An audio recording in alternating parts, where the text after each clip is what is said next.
host, David Weston. Now, before we let you go, we're going to take a check on these markets because we are flirting with those all-time highs once again. We are looking at the S&P 500 still above 5,300. We are looking at the NASDAQ 100 still on the rise, but now up less than 1%, about 0.8%. And we're looking at the two-year yield still steady at that 483 level. Of course, that conference in Atlanta with the Atlanta Fed is going on, more interviews throughout the rest of the day. I'm Shonali Basak. That does it for Bloomberg Markets. Stick with us through the close. This is Bloomberg.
In global leadership are on Bloomberg.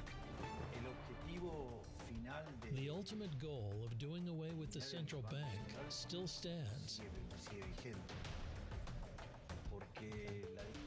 The discussion regarding the central bank is primarily moral in nature. The way we see it, there has been a cultural change in Argentina. Today, wages are miserable. Not through our own fault.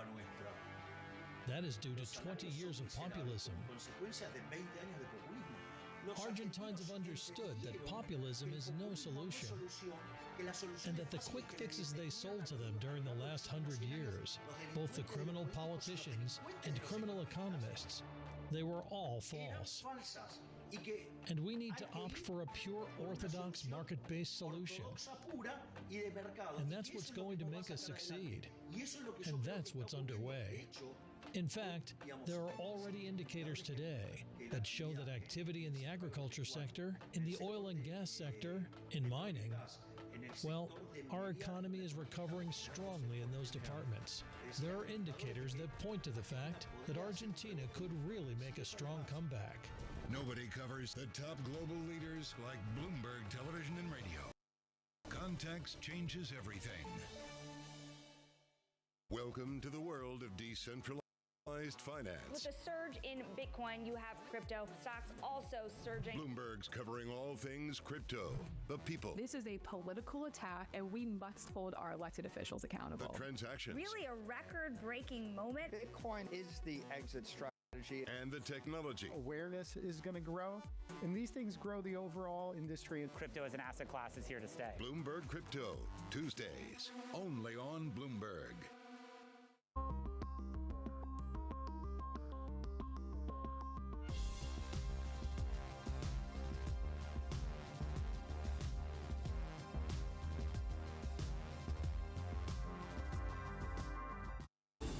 Fixed income fix. Watch Bloomberg Real Yield every Friday right here on Bloomberg.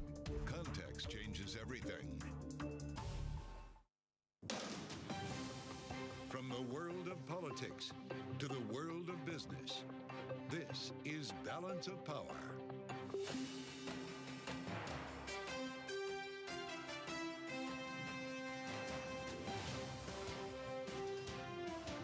Live from Washington, D.C. The cross-examination of Michael Cohen has ended, but Donald Trump's criminal trial in New York will bleed into another week. Welcome to the fastest show in politics. As Donald Trump begins another week in court today, I'm Joe Matthew alongside Kayleigh Lines in Washington. And Kayleigh, it's looking like closing arguments will have to wait until after the holiday weekend. Indeed. We thought that we might see closing arguments tomorrow, Tuesday, and instead it's going to wait until next Tuesday, get through Memorial Day. That is when both the defense and the prosecution will have their final word before things are sent to the jury. And we could find out in a matter of just 2 weeks or so here, Joe, whether or not Donald Trump ends up a convicted felon. That's the moment we're at. Not a huge entourage of lawmakers today. I guess Alan Dershowitz is the celebrity guest on this episode here. Really interesting, though. Cross-examination has ended for Donald Trump's former fixer. Redirect is underway right now. We have Jim Zirin with us to help us make sense of this today in New York. Yeah, former assistant U.S. attorney for the Southern District of New York. Looking forward to that conversation. Plus, we have to check in on what Joe Biden has been up to. He, of course, gave a commencement address at Morehouse College down in Georgia over the weekend. So Bloomberg's Laura Davison will be with us in just a few minutes. First, though, as always, let's get a check on the markets. Charlie Pellet up in New York. Hey, Charlie. Hi, thank you very much, Kaylee and Joe. Here's what's going on. We're looking at a mixed market right now. Dow Industrials trading lower. We've got the S&P, NASDAQ both higher, not just higher, but also at records. Right to the numbers. S&P up 17 right now, a gain of 0.3%. The Dow down 36, down just about 0.1%, while NASDAQ up 132, a gain there of 0.8%. 10-year yield at 4.43% with a 2-year right now, 4.83%. Spot gold up 0.5%, 24.26 the ounce, and West Texas Intermediate crude down 0.6%, 79.56 for a barrel of WTI. The big earnings event this week, NVIDIA on Wednesday. It's an artificial intelligence bellwether. NVIDIA shares, they're pushing higher now by 2.7%. Also, Micron Technology advancing up 4% right now. Micron upgraded to equal weight from underweight by Morgan Stanley. Again, recapping, a mixed market right now. The Dow lower, S&P higher, S&P up 0.3 at 53.21. Balance of power continues now. Back we go to Washington. Once again, your hosts, Joe Matthew and Kaylee Lyons. All right, Charlie Pellet up in New York. Thank you so much. New York, of course, Joe, where Donald Trump has had to spend most of his days over the course of the many weeks since April 15th when his criminal hush money trial began. But we could be closing in on the end of the amount of time he'll have to spend in New York. Not this week, but next Tuesday. Closing arguments, according to Judge Merchan in this case, are set. Yeah, I guess the jury will have a long holiday weekend, hopefully along with you as well, not sequestered as they deliberate until next week. So this will be interesting. Not that I expect a sequester. That's probably not going to happen in this case. But interesting to watch Michael Cohen wrap up his testimony here because it's unclear, Kaylee, who's going to come next. Yeah, there's a question around FEC official, former one, yes, whether right. he could testify on the part of the defense, because the defense would like to make clear what exactly the rules are here, I guess. But it seems that there's been a lot of back and forth with the judge and what in terms is actually permissible of testimony from that witness. And of course, we also still have the question around Donald Trump himself, whether he takes the stand. Most experts would tell you he won't. These are the big questions we pose to Jim Zirin, I'm glad to say, is back with us from World Headquarters in New York, former assistant U.S. attorney for the Southern District of New York. Jim, it's great to see you. Thank you, as always, for joining us. I'd love to know your thoughts on whether Donald Trump would, maybe should, or two different questions here, testify. But first, let's talk about Michael Cohen. As he survives cross-examination and is now going through redirect. They're actually, I guess, in a lunch break at the moment, which gives us a good chance to take note of where we are. How did Donald Trump's defense attorneys do here in trying to frame the narrative around someone they say is a witness with no credibility? Well, I think they landed a few blows and perhaps showed some inconsistencies. They also brought out something which had been brought out on direct examination, that Cohen had stolen money from Trump. But all that simply goes to the ultimate issue of credibility, which is for the jury. And on cross-examination, defense lawyers often score some points. The witness, Cohen, is now on redirect. Susan Hoffinger is a terrific prosecutor, and I assume she's going to bring out through questioning Cohen's clarifying testimony about the famous telephone conversation that he claims he had with Trump when the text messages show that they were discussing some other subject. There were many other telephone conversations, the October 26 conversations notably that Cohen had with Trump. And the basic point is that Trump approved of the payment to Stormy Daniels and approved of it being delivered to Stormy Daniels in the way that it was, with the circumstances of concealment. So, Jim, as we think about whether or not ultimately the jury is going to find Michael Cohen to be credible and trustworthy as it formulates its thought process on exactly whether Donald Trump should be acquitted or convicted of these crimes, would any further testimony from witnesses the defense calls ultimately matter, assuming one of them is not going to be Donald Trump? What does an FEC expert witness have to do with whether or not Michael Cohen told the truth? It's not going to really affect the credibility of Michael Cohen, and there are a number of witnesses they might call whom they're not going to call. They're really the only person who can contradict Cohen is someone whom the jury won't believe either, and that's Donald Trump. And if he takes the stand, he'll be subjected to vigorous cross-examination, and he'll have to commit perjury to deny that he knew about the reimbursement of payment. He can be asked a series of questions that he really can't answer without incriminating himself, such as, you signed 9 checks, you're a micromanager, right? Right?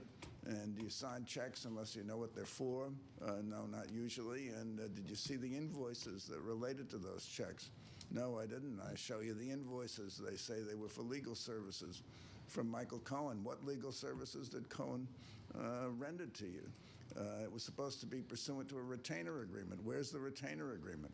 And Trump can't answer those questions without incriminating himself. And so most lawyers would say it's an act of malpractice if they call him to the stand, because he'll just dig himself in much deeper. You wrote a fascinating opinion piece in The Hill about this, Jim, in which you say that Donald Trump likely will not take the stand, but if he does not, as most people believe, there will always be the suspicion in people's minds about why he chose not to. Is this a real conversation, you think, inside his legal team right now? Well, there are 2 courts that are considering the guilt or innocence of Donald Trump. One is the Court of Justice on Center Street in downtown Manhattan, and the other is the Court of Public Opinion. In the Court of Justice, the prosecution is not permitted to comment on the defendant's failure to take the stand. In fact, the judge can charge the jury that they draw no inference from his failure to take the stand, although judges frequently talk to defense counsel before they even give such a charge. The prosecutor can say that you heard the evidence presented by Michael Cohen. It's largely corroborated, and none of it is contradicted. And that will have a telling effect on the jury. In the Court of Public Opinion, the political court, it certainly ought to weigh strongly with voters who haven't already committed themselves that Donald Trump did not take the stand and never denied the charge that he made this secret payment of hush money to Stormy Daniels in order to influence the outcome of the 2016 election. That's the charge on which the jury will deliberate.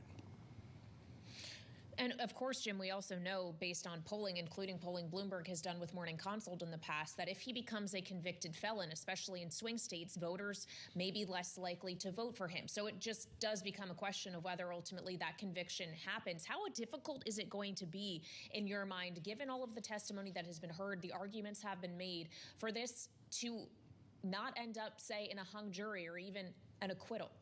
Well, the jurors will be instructed that what they bring to the courtroom is not their biases, not their political leanings, not their attitudes as to whether they like or dislike Donald Trump, but their common sense. And if you look at the totality of these transactions, they were only accomplished for one purpose, and that was to benefit Donald Trump, to shut up Stormy Daniels on the run-up to the election, and to make sure she stayed silent until after the election was over, because the timing was such that it came on the heels of the Billy Bush tape, and Trump just couldn't take another sex scandal, according to his advisors in the Trump campaign. Now, the jury understands that, and in closing arguments, you can be sure the prosecutors will make them understand that. They're going to return a verdict of guilty after hearing the judge's instructions. Huh. I wonder your thoughts on duration here, the extent to which jurors need time. I know that deliberations can take on a lot of different forms here. Jim, when this goes to the jury, how long will we wait? Well, it's hard to say. I think if it's going to be an acquittal, they could come back within an hour. If they're mulling over the various 34 counts and mulling over the evidence and asking for the testimony of witnesses to be read back to them, or if they're asking for exhibits, it's more likely to lean toward a conviction. If it goes on too long, the judge may deliver to the jury the famous Allen charge. Allen was a case in the Supreme Court of the United States in 1896. And the Allen charge, which is sometimes called the dynamite charge, basically tells the minority jurors, without probing what the vote is at that point, that they have to follow their consciences and come to a conscientious conclusion individually, but they should take into account that the majority of the jurors believe something that's different from the conclusion they've reached, and consider whether they have to change their conclusion based not on the fact that the majority rules, but on the fact that the majority may have reasoning for their conviction that is persuasive. All right, Jim Zirin, former Assistant U.S. Attorney for the Southern District of New York. Thank you so much, as always, for joining us on Balance of Power. He, of course, joining us from our headquarters up in New York. And in New York City is where Donald Trump is again today, as we have this trial continuing to play out. And we know it will do so for at least the next week, as closing arguments are set for Tuesday. In the meantime, while Donald Trump was spending time in New York, he was traveling this weekend, including an appearance at the NRA, where he gave a speech in Dallas, Joe, over the weekend. We can get into that in a moment. But Joe Biden was doing some traveling of his own, including to Atlanta, where he gave the commencement address at Morehouse College. There were some silent protesters while he was speaking, and he referenced specifically the ongoing war in Gaza. Here he is. It's a humanitarian crisis in Gaza. That's why I've called for an immediate ceasefire. An immediate ceasefire to stop the fighting. Bring the hostages home. And I've been working on a deal as we speak, working around the clock to lead an international effort to get more aid into Gaza, rebuild Gaza. I'm also working around the clock for more than just one ceasefire. I'm working to bring the region together, working to build a lasting, durable peace. President Biden at Morehouse College over the weekend, an anticipated address. There were a lot of concerns about protesters in that speech. It largely did not materialize, though there were a handful, about a half dozen students, and I believe one educator who turned their backs to Joe Biden while he was speaking. One raised a fist. That was it. He did acknowledge them during his speech and talked about the right of peaceful protest. Laura Davison is with us right now. Shortly expecting the results of the Fed reverse repo operation. Coming off of all of these speeches over the weekend. Laura, it's good to see you. Did Joe Biden get done what he was looking to get done here in terms of delivering a message? It wasn't just Morehouse last week. He had a series of events over the course of 4 days to address black voters in this country, which has been a real deficit for him for many issues, including his policy in Gaza. He did. He got through all these events without any sort of major flub, as well as, without facing the protesters that were, considered to be a major threat to the speech, potentially very disruptive. Silent protesting in some ways is sort of a smart strategy because you get to remain in the room. If you become rambunctious, of course, security will escort you out. So this was both sides were able to sort of notch a win in this one. You'll note that Donald Trump is also taking note of Biden's outreach to black voters. He himself has an event planned in the South Bronx later this week, kind of billed as being, a way to reach out to minority voters and talk about how Joe Biden's policies have, in his words, failed black and Hispanic voters. So we're kind of seeing both sides play this out in their own way. On the subject of Donald Trump, over the weekend, we heard him say a number of things in that speech in Dallas, but among them, suggestions that maybe he could be in not just for a second term, but a third. Laura, is that real? We've seen iterations of that kind of language from him before. Yes, so this is the way that Trump sort of hints at ideas without totally crossing the line. So the way he kind of talked 75 counterparties take $489.728 billion at the Fed Reverse Repo operation. Obviously, he hasn't been president for the past 3.5 years, and so this is him sort of flirting with different ideas, floating a trial balloon, and seeing what kind of reaction it gets. This is the same thing with the dictator for a day kind of comment. You saw a really strong reaction on that. So this is kind of what he's doing of playing around, being careless with language, and sort of seeing what the response is. It's hard not to note that Donald Trump had some trouble on stage at both of his events this weekend in a way that would have probably been very big news if it had happened to Joe Biden.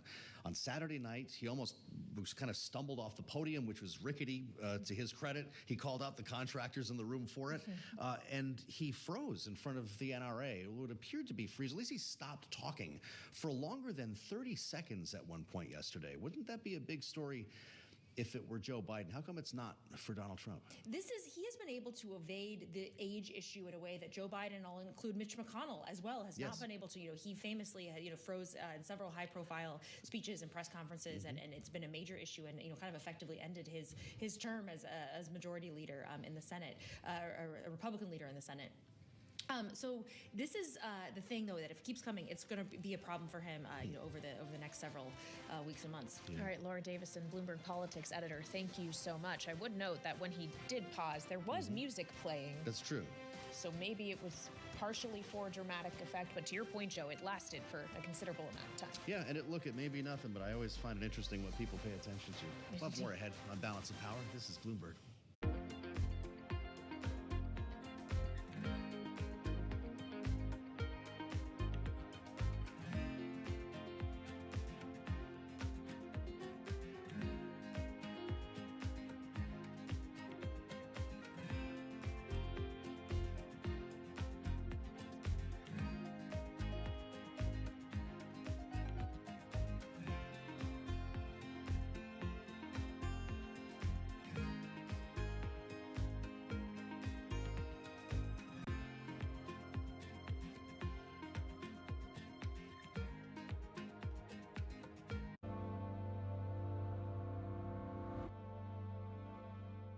It's the world's second largest economy with a growing influence in global affairs. But geopolitical uncertainties, deflationary pressures, and questions about foreign investment linger. Bloomberg, the China Show, brings you the unmatched expertise you need to keep track of breaking news, in-depth market analysis, and the most influential newsmakers in and around China. Bloomberg, the China Show. Weekdays at 9 a.m. Hong Kong time, right here on Bloomberg. Context changes everything. Morning from our world headquarters in New York, I'm Menace Credit. And I'm Danny Berger. Let's set your agenda. Bloomberg Brief delivers the market news, data, and analysis you need live every weekday at 5 a.m. Eastern. Bloomberg. Context changes everything.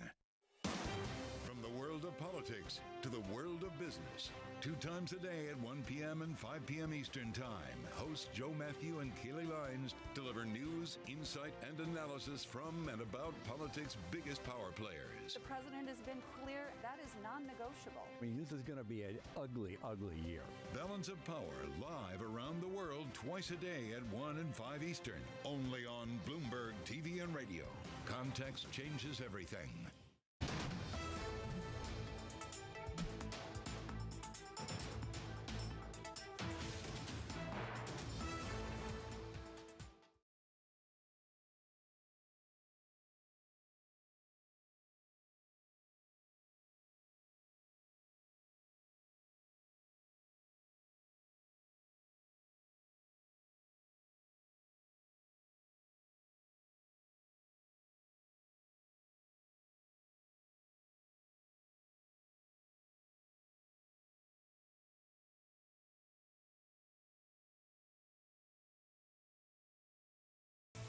Bloomberg Surveillance covers the latest in global markets and the political events that influence your world. Join Jonathan Farrell, Lisa Abramowitz, and Anne-Marie Hordern only on Bloomberg. Context changes everything. People ask me all the time, what is the key to being a really good investor? And I tell them it's to surround yourself with and work with the best investors you can find. On Bloomberg Wealth, I'm going to take you to meet the greatest investors in the world, the people that I would like to have managing my money. I had a big insight one day that women don't invest as much as men do. That, we all think it's because they're risk averse, but maybe it was because nobody built anything for them.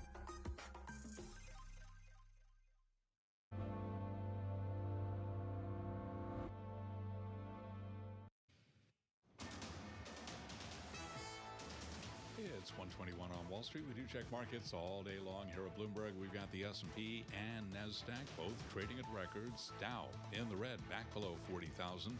Dow Industrial is down 43 right now. That is a drop of 0.1%. S&P up 15, gain there of 0.3%. NASDAQ up 125 for NASDAQ, a gain of 0.75%.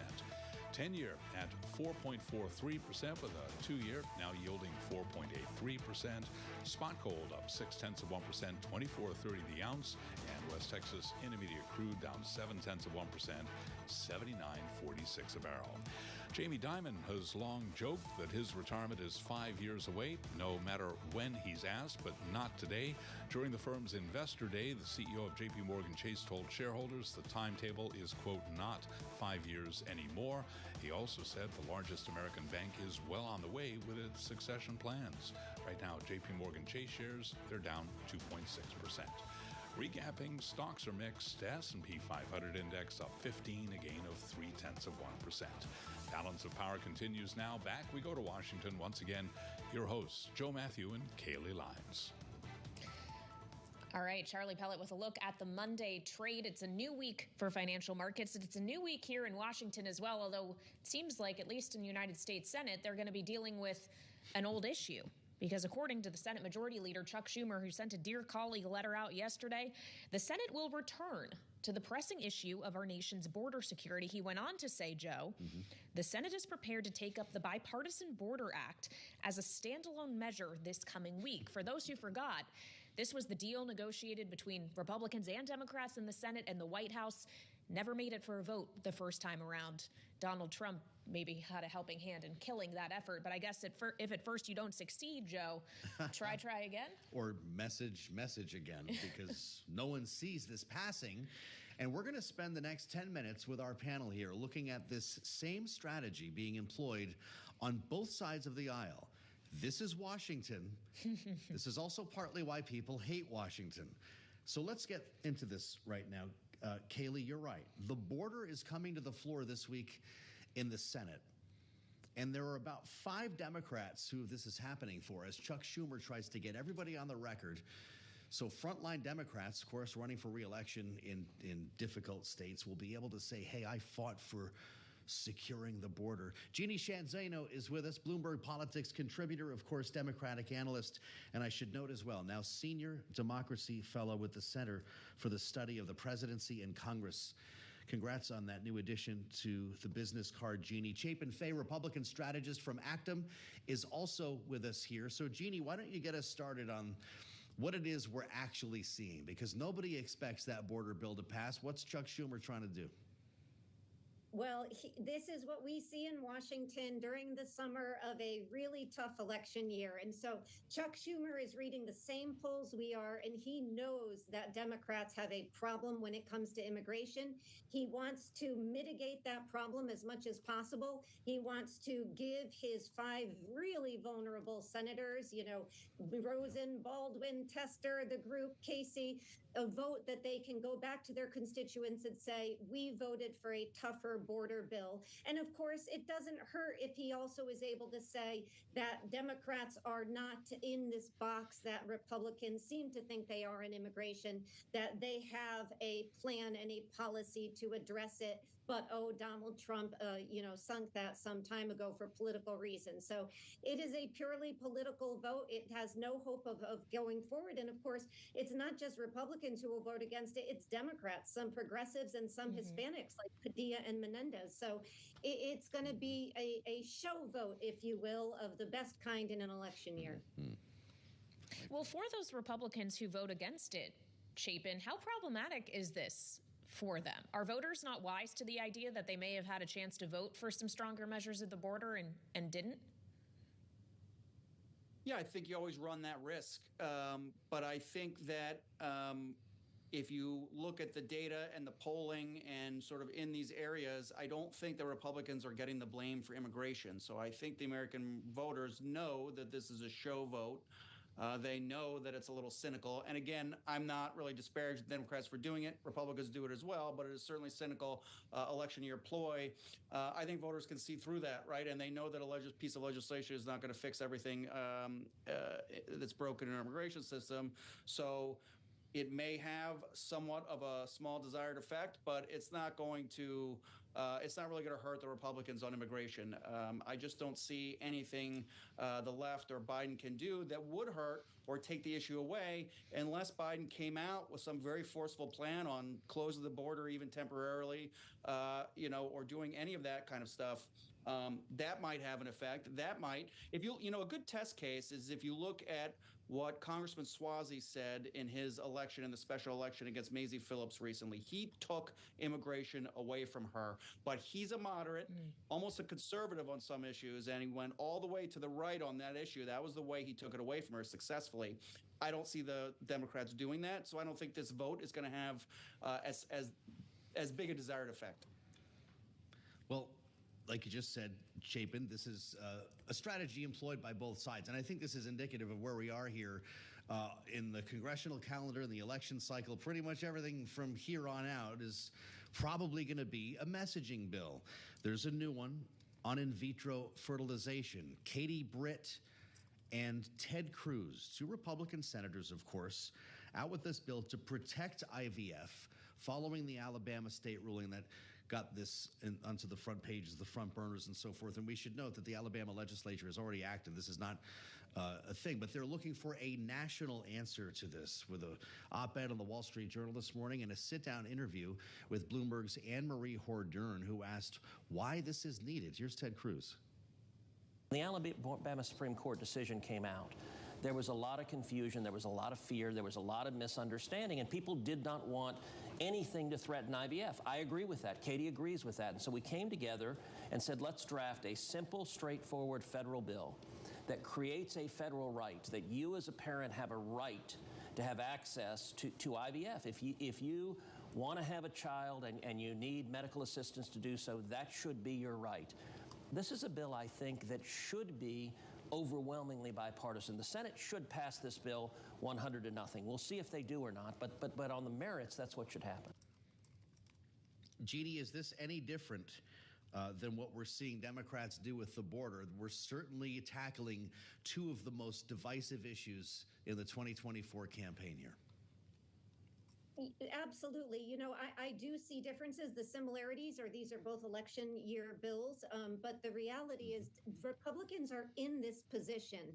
And we are in a position in our country where we are being told that women and their fetuses have the same rights under the Constitution because of the rights push on Roe and because of the overturning of Dobbs. It was a fringe legal theory. It has now burst up into a national discussion of which Republicans, to your point, are having a difficult time at the ballot box. And so they're trying to wiggle their way out of it. Of course, we saw in the bill, and Anne-Marie brought this up in her interview with Senator Tammy Duckworth's bill, and the response from Cindy Hyde-Smith when she blocks it was, while she wants women and men to be able to have access to IVF, she believes human life should be protected. And that's the problem Republicans find themselves in. People like Cindy Hyde-Smith, and that's why she blocked that bill. We'll have to see what she does on this one.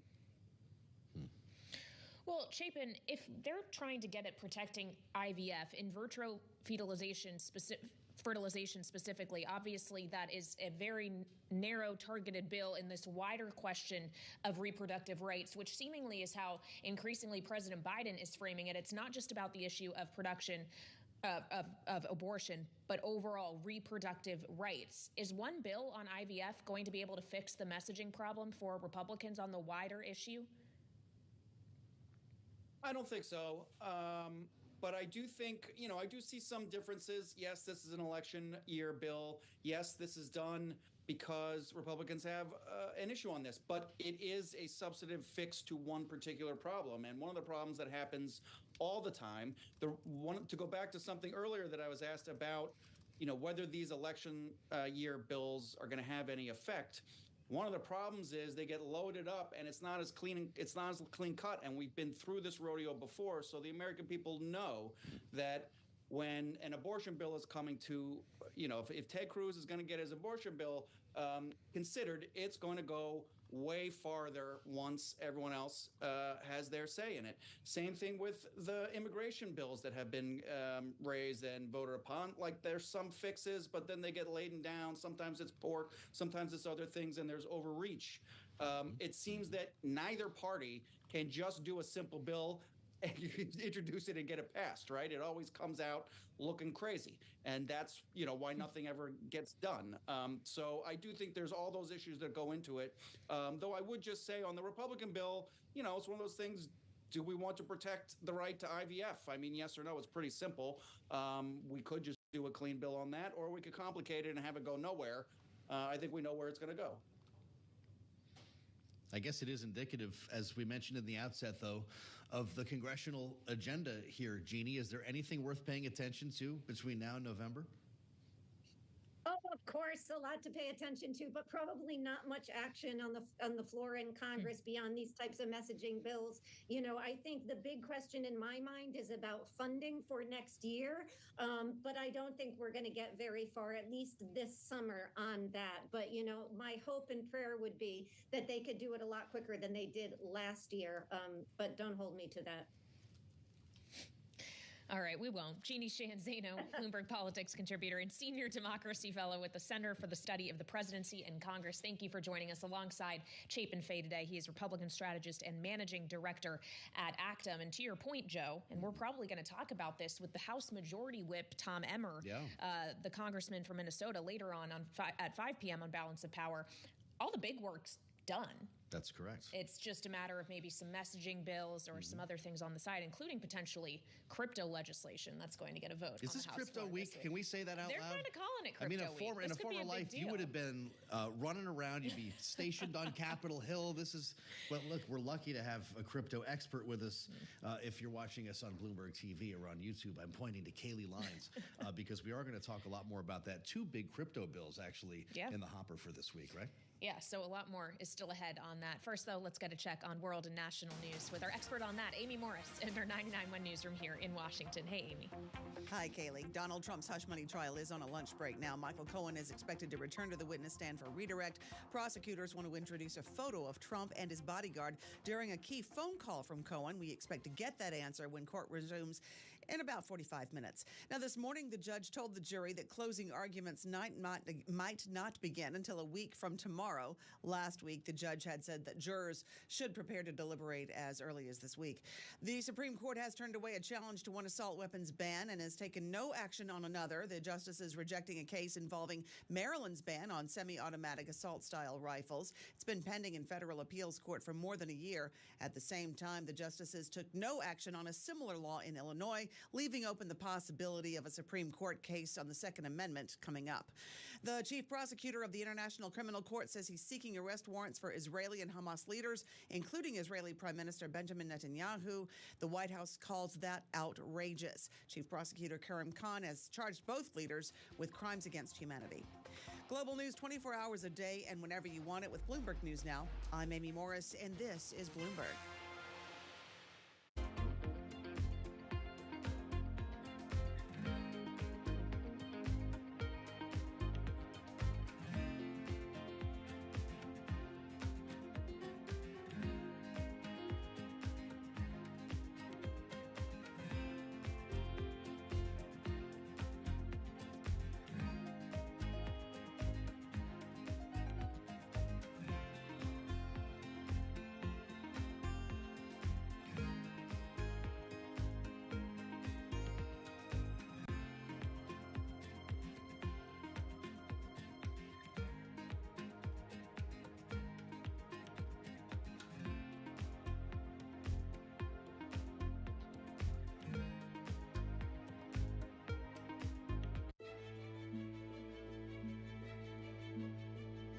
I've seen firsthand how some fashion businesses make women feel. And I think there's one thing, you know, being really vocal and being an Instagram activist and talking about something, there's a difference than putting your money where your mouth is and really trying to do something about the problem. And that's what I did with that business. It was about how do I take everything that I know and I've learned and actually do the opposite. And I think that as a young black female entrepreneur, the only thing that I could do was what I know from my experience. And the honest truth is, I didn't set out to create a company that was like deeply rooted in the principles of inclusivity and diversity. I set out to make a company that was right for me and my friends, and I knew that if I had a problem, chances are somebody else does. And I think that's where so many businesses are, you know, created, when you're solving a problem that's real for you and therefore real for the consumer.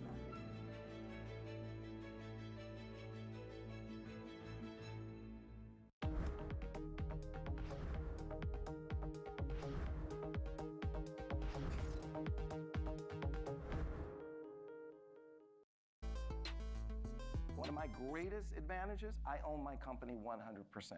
No board of directors. I make a decision, we move. And I had a guy say to me, runs a big media company. This guy ran a major division, Warner Discovery. Okay. It was just Warner Media at that time. He says, you know what, when we sit in our meetings, we don't talk about Disney. We don't talk about Paramount. We don't talk about Sony. He goes, you know who we talk about? I go, who? You. I said, really? He goes, yeah, you. I go, why? He goes, we are giant battleships, and you're like a little speedboat. And if there's gold on the beach, you run rings around us, get to the beach, take the gold, and by the time we turn our battleship around, you've already taken the gold. I go, that's right. I'm always gonna be that entrepreneur. I started my company from my dining room table 30 years ago. 30 years ago. And I started by calling every television station, asking them to carry my once-a-week show. On average, they all said no 50 times, and I worked through about 50,000 no's to get 150 yeses. That guy that was at that dining room table trying to pay his phone bill is that same guy today, 30 years later. That fire is still in my belly. I still run scared, and I'm still running after that vision of building the world's biggest media company.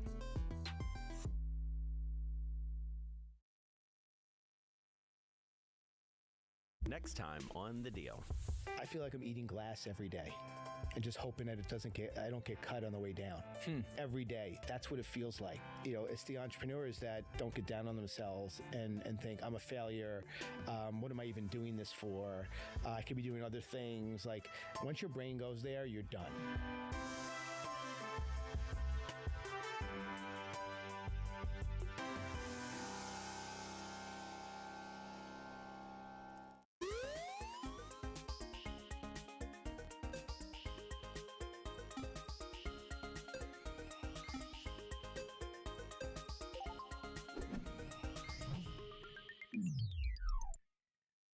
Bloomberg has enhanced search on the terminal to deliver what you need when you need it. Now, you can simply type phrases in everyday English in the command line. Compare financials. Find people. Analyze markets. You can enter phrases or ask questions. What do you want to know today? Ask a question or visit SearchGo to find answers now.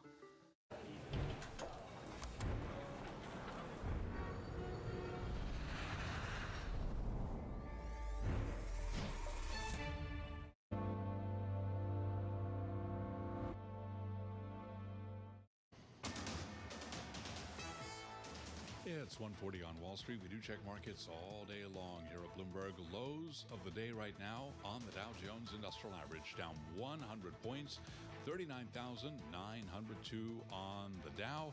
A drop right now of 0.2%. We got the S&P pushing higher, trading at a record, up another 9, up 0.2%.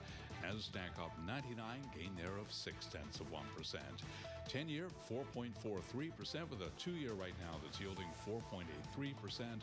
Spot gold up 0.8%, 24.35, and West Texas Intermediate crude down 1%, 79.26 for a barrel of WTI. Cruise stocks pushing higher. Norwegian Cruise Line Holdings is raising its full-year profit outlook for the second time this month, while also updating its midterm strategic vision. Right now, Norwegian up 7.8%, Royal Caribbean up 4.8%, Carnival Corp up by 6.8%. Recapping, we're looking at a mixed Monday here. Dow Industrials down 102 right now. S&P up 9, a gain there of 0.2%.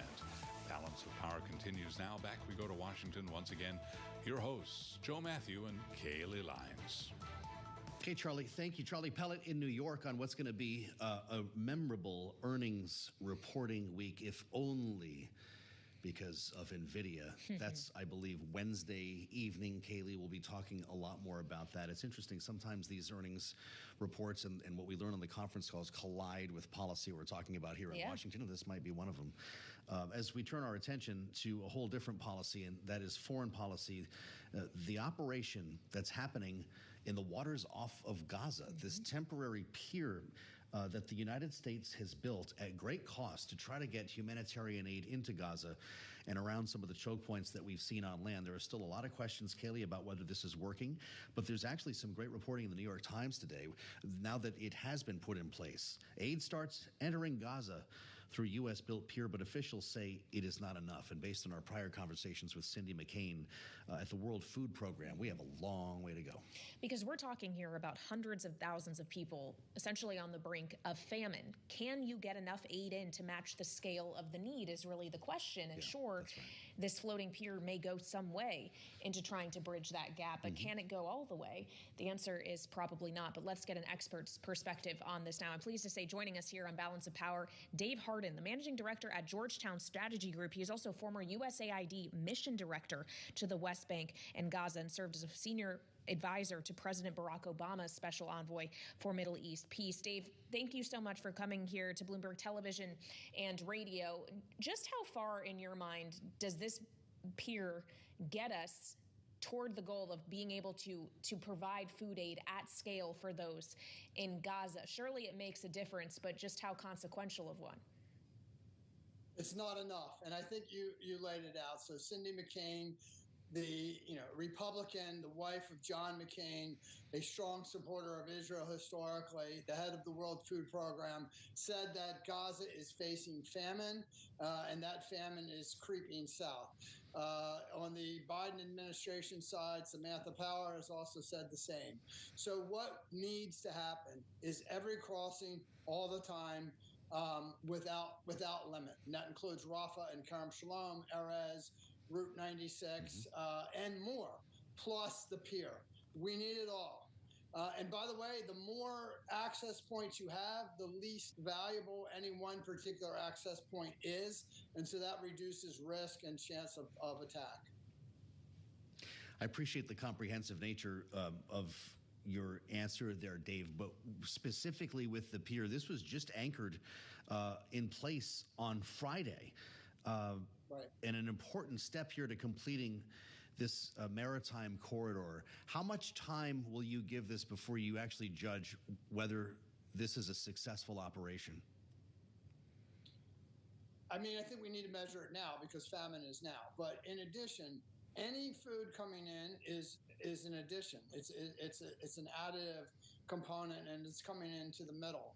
The other reason why I actually like this is because it sets a precedent, facts on the ground, so to speak, in favor of the Palestinians, where food and commodity and basic imports can come in through a maritime route. But again, the proof ultimately will be the results as it relates to famine and violence. And this pier will not solve the fundamentals. Well, to that exact point on the fundamentals, Dave, you say famine is now. Is there any way to bring that famine to an end without a temporary ceasefire agreement between Israel and Hamas? Because increasingly, it looks like that is farther out of reach. Possibly. Let me just note that in the Israeli cities of Ashkelon and Ashdod, which are very close to Gaza, there is no famine, right? And so famine is hyper-localized into this conflict zone. It's manufactured. Therefore, it can be unmanufactured. I actually have been arguing that the private sector needs to be able to import, as they did prior to October 7th, the Gazan private sector, the Palestinian private sector. They were able to solve the last mile. The UN agencies and the donor community were never designed to provide all food for all people indefinitely. So I do think you need a ceasefire for sure, but you need a more comprehensive system and marketplace that allows more food to just go in, and it kind of reduces the price and the cost. You need to flood the market, so to speak. Spending time with Dave Harden from the Georgetown Strategy Group. I want to get back, Dave, to the original premise here, because it really is incredible what we're seeing. The U.S. going to such lengths involving our military in a very expensive operation to put this temporary pier in place, knowing, of course, that our ally may be part of the problem, right? Otherwise, we wouldn't have had to go to this extreme. The gates would be opening for our trucks. We may not have had to resort to an airdrop either. So I guess I wonder at this coming in that aren't allowed to come in, is Israel still a threat to humanitarian aid, or is it about getting past Hamas?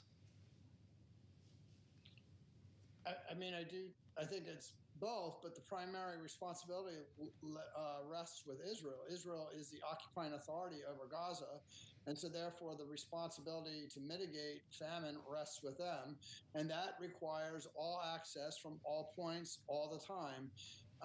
And again, it's just simply the case that we have to flood the marketplace. But let me just point out an obvious but cognitive dissonance. The U.S. is funding the bombs, the attacks by Israel, the food, the pier, all sides of this chaotic situation. And I do think that the gap between Netanyahu and Biden is deepening. And I like the fact that Gallant has kind of thrown, that's the defense minister, and in the war cabinet on Israel's side, threw down a gauntlet to Netanyahu saying that there had to be a day after plan. Without a day after plan, Hamas stays in power, the conflict continues, and the famine will not be resolved. And at the end of this, we have 2.2 million people that are not only in famine, but bearing grievances that will last generations. And by the way, malnutrition that will last a lifetime. Dave, we got news today from a prosecutor from the International Criminal Court who was applied for arrest warrants to not just officials from Hamas, but including Israeli officials. And Prime Minister Benjamin Netanyahu is one of them. And in this request, in the statement, in part, it reads, on the basis of evidence collected and examined by my office, I have reasonable grounds to believe that Benjamin Netanyahu goes on to say, has responsibility for the following war crimes. The first one listed, Dave, is starvation of civilians as a method of warfare as a war crime contrary to the statute. Is that a valid assessment in your mind? I mean, the International Criminal Court is not going to be the solution here, and it's not going to bring about a resolution more quickly. I agree with the Biden administration on this, but the burden of mitigating famine, which is slightly different than what the ICC is saying, 100% rests with Israel as the occupying authority. There's just no way beyond that. Whether or not, at the end of the day, they're culpable as a legal matter in an international court that probably doesn't have jurisdiction and isn't widely recognized except in a host of other countries, but certainly not in Israel and the United States. I don't know if that matters. What matters, I think, will be a diplomatic solution where Netanyahu sees a path forward that includes a governing Palestinian authority in Gaza, a ceasefire, a return of the hostages, and really very quickly an end to the famine. So the ICC is not really the analysis. It could be right. It might not be right. It's not really the analysis I think is helpful in kind of unwinding and blunting this. famine. He's former USAID mission director to the West Bank and Gaza, so he knows what he speaks. Dave Harden, it's great to have you back, Dave, now managing director at Georgetown Strategy Group, and always a fascinating conversation, Kaylee, as we just try to get a sense of what's going on the ground. It's not always that simple. Here in Washington, we're hearing new calls now, additional calls for the resignation of the head of the FDIC. This is something we spent time on last week. Kaylee, of course, the chair, Grunberg, was up there for 2 brutal days of testimony. House and Senate last week, he was grilled by lawmakers. Many of them asked for his resignation. Some even went further to call for the stripping of his pension. But now the chairman is speaking, Sherrod Brown, along with others. The Democrat. Yeah. Of the Senate Banking Committee, the chair, Sherrod Brown, today saying in a statement, there must be fundamental changes at the FDIC. Those changes begin with new leadership. That's why I'm calling on the president to immediately nominate a new chair who can lead the FDIC at this challenging time. Again, this is a Democrat, yeah, I'm sure the a White very House powerful one today too. In terms of financial regulators' oversight, who is saying this. Is seen as potentially the death knell when it comes to his tenure, right? Ben Bain knows more than we do about it. He covers this for a living here at Bloomberg in Washington. Is with us now at the table. Are we done here? Need a new leader at the FDIC? Well, Sherrod Brown coming out today and calling around the White House to replace him is certainly a significant development.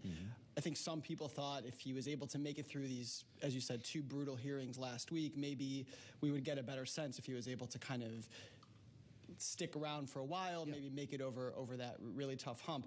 Today, this injects a new sense of urgency. Last week, we saw Maxine Waters, who chairs the House Financial Services, who's the top Democrat in the House Financial Services Committee, come out and actually defend him. Elizabeth Warren also said that he should stay. So there was kind of a feeling the Democrats were going to kind of rally here, and the White House has avoided saying that he should indeed step down or be replaced. But yeah, this is a pretty significant development today, politically.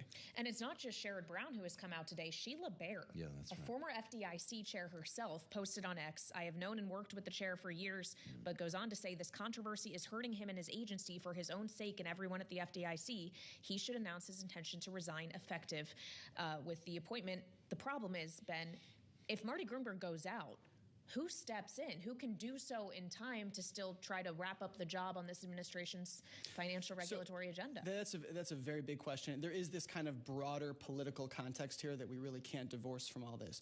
The FDIC, the Fed, and the Office of the Comptroller of Currency have proposed this big sweeping plan to increase capital requirements on Wall Street banks. And Marty Grunberg is seen as a very important piece of getting that done. And any hope of getting that done before November certainly gets very complicated should he leave, resign, be replaced, whatever it might be, because then you would have 2-2 at this agency on the board. Right. 2 Republicans, 2 Democrats, and Republicans have not shown a lot of love for this proposal, if you will, to put it mildly. Well, and at the moment when we're seeing some of the more ambitious approaches to that be scaled back. Right. So, this just adds a whole new sense of kind of complexity to this plan. I mean, and that plan really is kind of the cornerstone banking regulation plan during the Biden administration. Obviously, coming off of last year's regional banking crisis, this was really seen as a really big thing that these regulators were going to get done. Now, without Martin Grunberg, if he were to step down, if he were to be replaced or whatever it might be, that gets a lot more complicated. So just to be clear, if someone were to be put into an acting role, they can't cast a vote on that? So, theoretically, it has to be a confirmed chair? So my understanding is that it would be 2-2, and then it would really be on the Biden administration to quickly nominate and confirm someone to actually change the balance there. Well, that's awfully important. I mean, there has been reporting this morning that Jamie Dimon is kind of getting what he wants here in this case, or something closer to what he wants. How would you frame?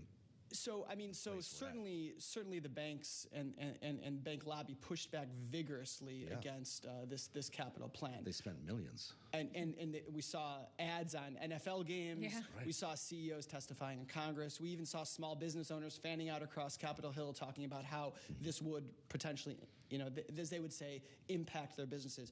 So anything that slows that down or anything that changes that plan is certainly a win for the big banks, because they have fought vigorously to keep this from really taking hold. At 2 p.m. Eastern Time, we expect comments from Fed's Mester, who was interviewed on Bloomberg Television.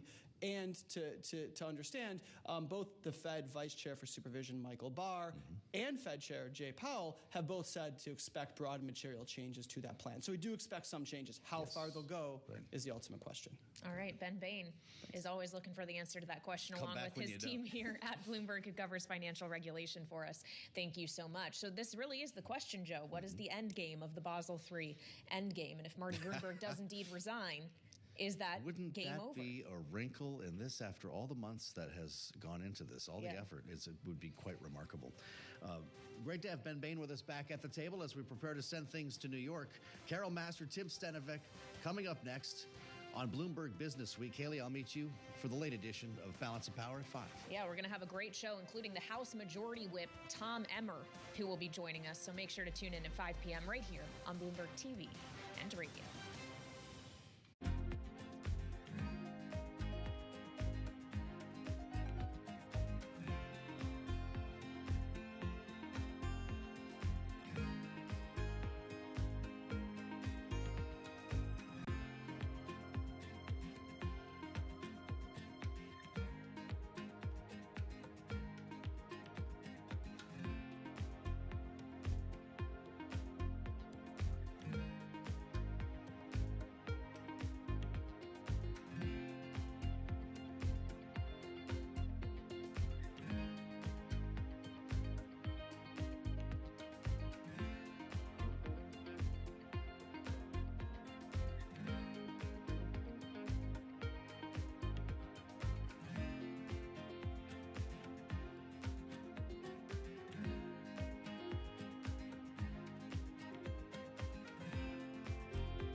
Why do the biggest names in business choose Bloomberg? That is a great question. It's a great question. Great question. Great question. That's a question I get all night. Bloomberg, top experts, great questions. Liquidity is the lifeblood of an airline. We make very conservative decision making about when we raise funding and how we raise funding. We try to diversify our sources, and we're always very focused on the actual rates. And we like to build in flexibility in these financing structures so that we have an opportunity to prepay debt when appropriate, so that we can continue to optimize the overarching rates that we're paying.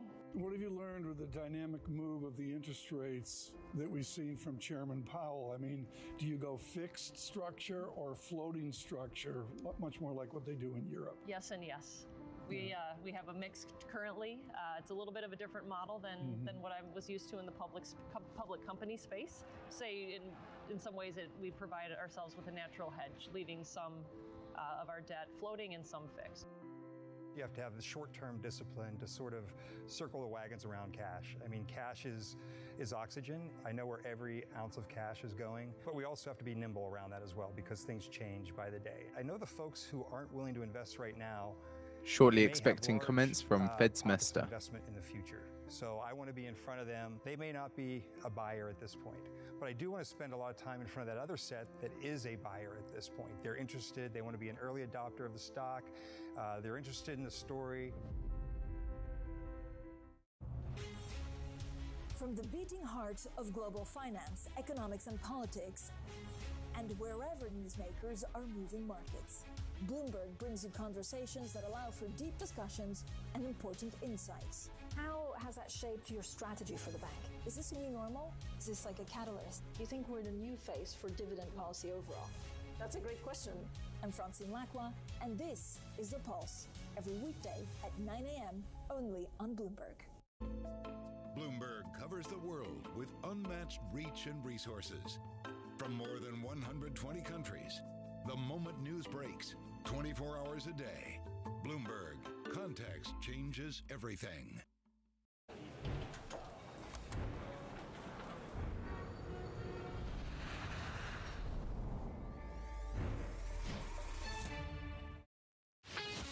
This is Bloomberg Business Week. Insight from the reporters and editors who bring you America's most trusted business magazine, plus global business, finance, and tech news as it happens. Bloomberg Business Week with Carol Massar and Tim Stenovec on Bloomberg Radio. And a very good afternoon, everybody. everybody, live on radio, TV, YouTube, Bloomberg Originals. This is Bloomberg Business Week. Carol Master along with Tim Stanovic. And this setup on this Monday, May 20th, looks like, Tim, we could get another record on the S&P 500. Count it. Could be the 24th record if we do close in the green today. Thanks in part to NVIDIA rallying on a bullish analyst call just days ahead of that quarterly, the last of the so-called Magnificent Seven companies to report. Yeah, right. Kind of wrapping up this earnings season, but that's a big one. Plus, in a week where we also get FOMC minutes, in just a minute, we are going to hear from Cleveland Fed President Loretta Mester sitting down with her own Michael McKee. Looking forward to that. And then we've got a really incredible lineup. Yeah, we do. NVIDIA CEO Jensen Huang, along with Dell Chair CEO and founder Michael Dell, and ServiceNow CEO Bill McDermott. They are going to be joining us, joining Ed Ludlow in just a minute. And then our one more thing, another day, another stock soaring thanks to GLP-1s. It seems like similar, but we're going to get into that story. Compounding pharmacies. Yeah, exactly. FDA, though, oversight? Okay. All right. We're going to talk about that. Hey, folks, a slew of Fed speakers today. San Francisco Fed President Mary Daly, Atlanta Fed President Raphael Bostic, Fed Vice Chair Philip Jefferson. They've all been out, some of them, Tim, in Amelia Island. Yeah, that's where the Atlanta Fed hosts its annual financial markets conference. As Bloomberg's Steve Matthews reminds us, it's often regarded, Carol, as the second most prominent Fed conference after that August gathering out in Jackson Hole. And at the gathering in Amelia Island, Bloomberg News international economics and policy correspondent, our own Michael McKee, sitting down with Cleveland Fed President Loretta Mester. Mike, over to you. Well, hi, guys, and hello to everybody watching and listening around the world on Bloomberg Radio and television. I have to say, it's tough to get people to come to a resort area like this. We've got about half the Federal Reserve here, I think, including Loretta Mester. Thanks for joining us today. Thanks for having me. They were just talking, Carol and Tim, we're just talking about how we might see another record in the markets today. And I'm wondering how you look at that, because everybody says the Fed has let financial conditions get too loose, and that is going to lead to inflation again. But financial conditions indexes really measure asset prices. And if asset prices go up, then financial conditions get looser. It's sort of circular. Do you think that you're restrictive at this point? Oh, I think monetary policy is restrictive. We're in restrictive territory, but no doubt the economy has performed stronger in the first 3 months of the year than we probably had anticipated, than I had anticipated.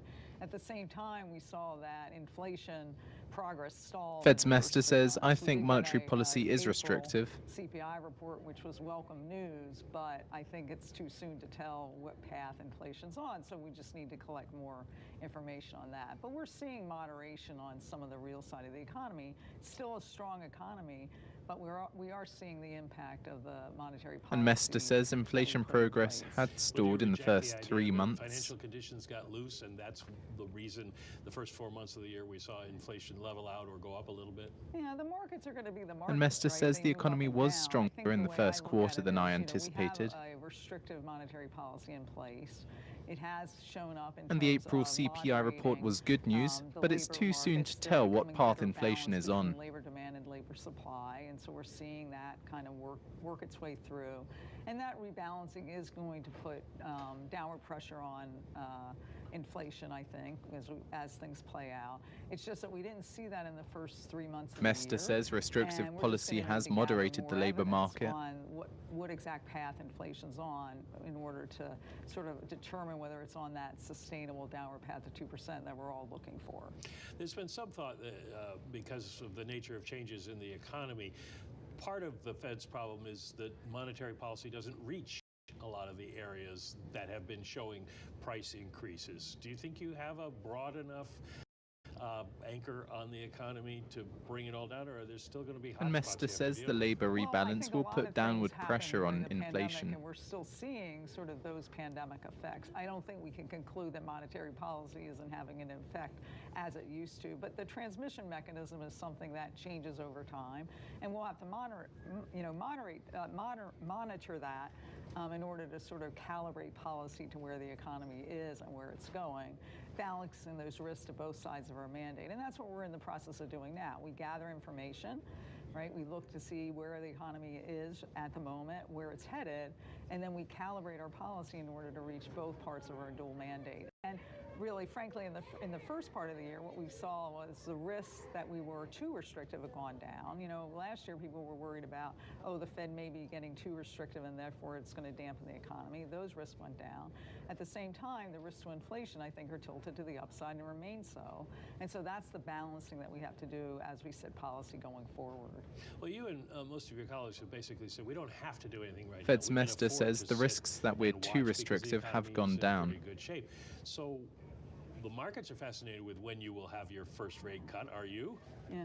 Well, I don't And Mester says inflation risks are tilted to the upside. It really is dependent on how the economy is faring and where it's going and the progress on our dual mandate goals. So what we're going to be doing is looking at that progress. The first 3 months of the year, we didn't see progress. The CPI report, welcome numbers, but still elevated, too high inflation. And in fact, that monthly reading in April. Fed's Mester says, I don't think about potential rate cut in terms of when. We thought that we would continue to see the great progress. And the rate cut depends on progress with inflation. I always thought we'd see some slowing progress, partly because I think we got a lot of help from the supply side last year. And as supply chains have become more normal and as labor markets have become in better balance, I wouldn't have expected to see as much progress. Nonetheless, the lack of progress, I think, is something that certainly I didn't find welcome at all. And so that's why we have to continue to gather data and really see it. But as you say, there's no real risk in doing that at the moment because the real side of the economy, growth, labor markets are in good shape. Well, there's old sort of saw that recessions don't happen slowly. They come on rather immediately. And there are people on Wall Street who are worried that the Fed will be behind the curve on growth. Do you have any concerns that there may be something happening that you're not able to measure correctly? Well, you know, we look at data for sure, we have models for sure, but we do a lot of speaking to Mester says there's no risk in spending more time gathering data on inflation because the economy is strong. But every president of the Federal Reserve is doing the same thing. And so that's very good information because it's more forward-looking than the data. And a lot of the people that we talked to in the first quarter of the year were actually telling us that, wow, things are stronger than even we anticipated that they would be. So it wasn't just the data showing strong. It was they were also saying. Nonetheless, they did say that they're being more cautious, you know, and more careful. Some projects have been put on hold because they want to sort of see how the economy fares. And that's kind of the mechanism that monetary policy is having. It is starting to moderate demand. It just hasn't moderated as fast as some of us might have expected it to this year. In fact, the last time we put in forecast, you know, I had upped my forecast for growth this year to be above trend as opposed to below trend. So I think we're all sort of looking at the data. Businesses are doing so, we're doing so, and we're trying to calibrate to where the economy is and where it's going. Well, speaking of forecasts, you get to put in one more before your retirement at the end. Fed's Mester says monetary policy is moderating demand, but not as fast as expected. Well, you know, we're going to gather all the data that we're going to put together, and I'm going to put my forecasts in there. I still think, broadly speaking, that inflation is going to come down. That's my modal forecast, that we'll see inflation come down. I just don't think it's going to come down quickly. And so that's why it's really going to be this risk management kind of proposition. Mester says, I still think inflation is going to come down. Around both of our dual mandate goals. If you remember back to the beginning when we started raising rates, monetary policy was not well positioned for the high inflation readings we were getting, and so we had to increase rates at a very quick But inflation won't come down quickly. You know, right now, I think monetary policy is well positioned for risk on either side. And so that's kind of, I think, what we're going to be doing going forward is making sure that we're well calibrated for whatever risks end up happening. And so we're well calibrated now. If there is some deterioration on the real side of the economy that we aren't foreseeing, as you said, you know, we're well positioned to address that by lowering rates. If it turns out that says policy is well positioned for risks on either side. Or even going up, not my base case, we're well positioned to deal with that too, either by holding rates at current levels for longer, or if appropriate, raising the rate. That, again, that's not my base case. My base case is that inflation is going to start moving back down on a slow, gradual path back to 2%. But we'll have to see, and that's what we're going to be doing is gathering information. What odds would you put on? Fed's Mester says if there is unforeseen deterioration on the real side of the economy, we can cut rates. Risks. My base case is that inflation will gradually move back down. down, but I think we have to be open to the fact that, the economy can surprise you. We've seen that during this episode of high inflation, partly I think because the pandemic was a significant event, and then Mester says we can hold rates or even raise them if inflation, against expectations, stalls out or reverses. And be prepared for it. But again, my modal forecast is that we'll see inflation move down. But that's why we're going to be having to be very, careful in monitoring what's actually happening in the economy. When you do start cutting rates, how far do you think the Fed will go? What would be maybe the kind of neutral rate that Americans should expect? Right. So I do think that there are reasons to believe that the neutral rate is higher than it used to be. And in fact, as you mentioned, we put in these forecasts 4 times a year, and the last one I actually raised my view of the long-run neutral rate.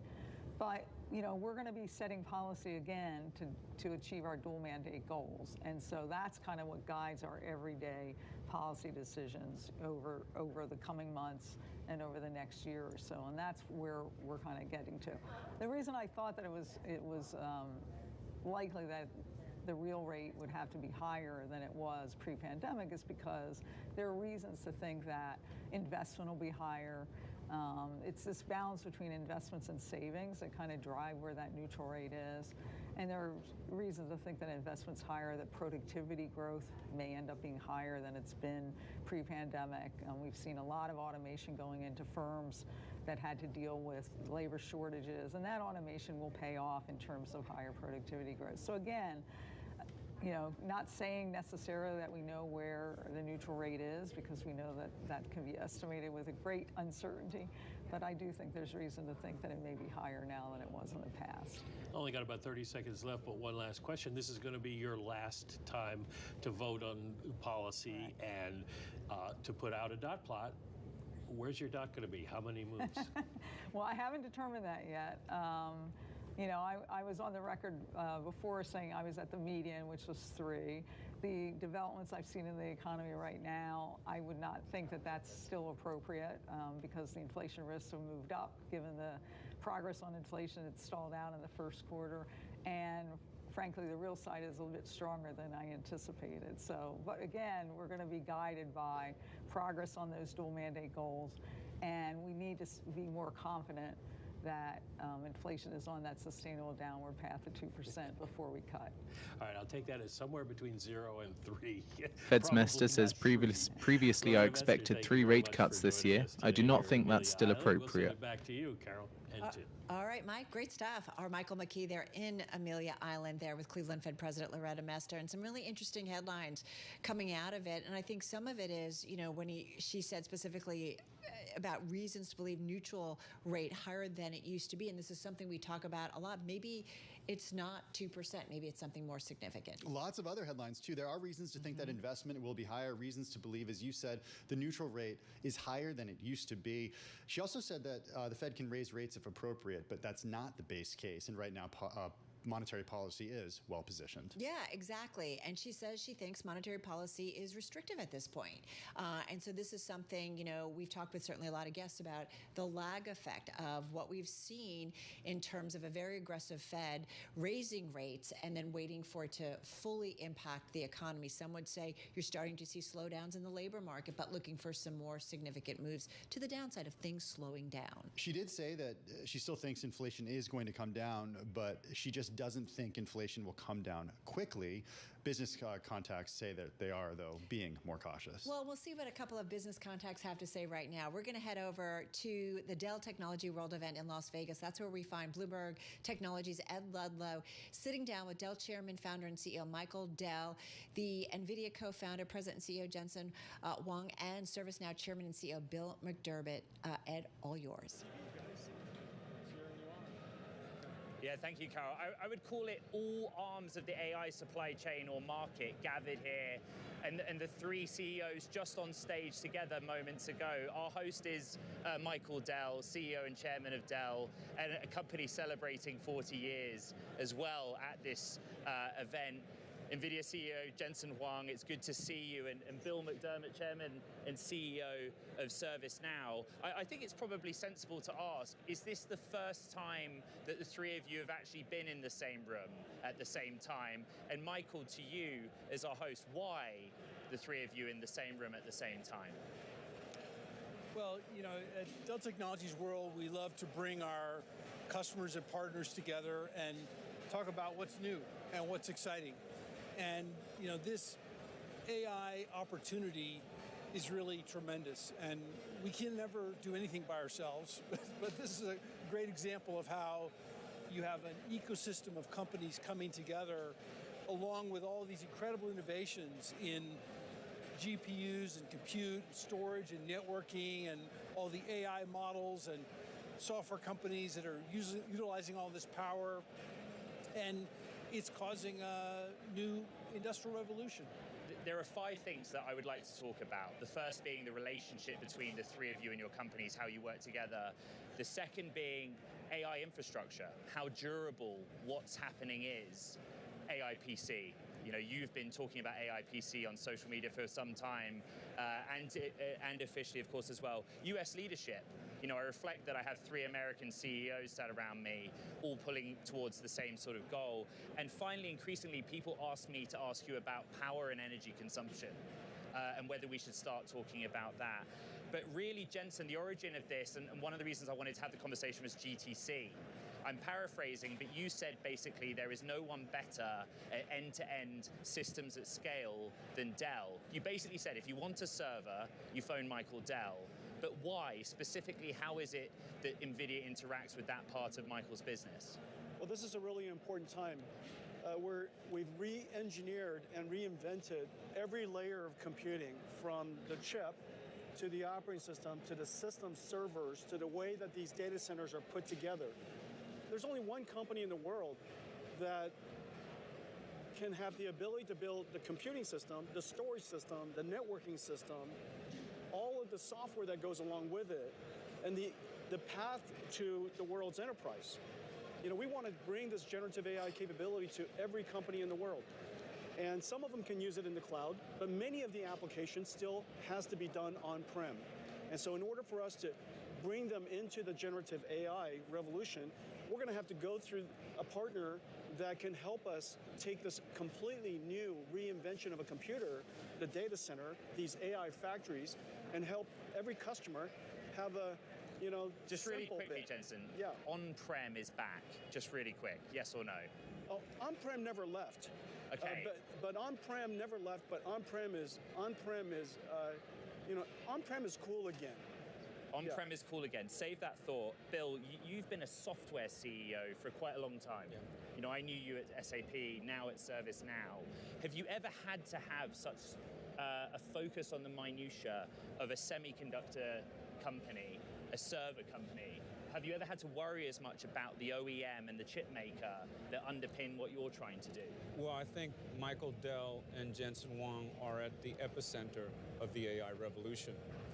This is enabling ServiceNow to be what I dreamt it would be, the defining enterprise software company of the 21st century. We run our whole cloud on Dell Technologies.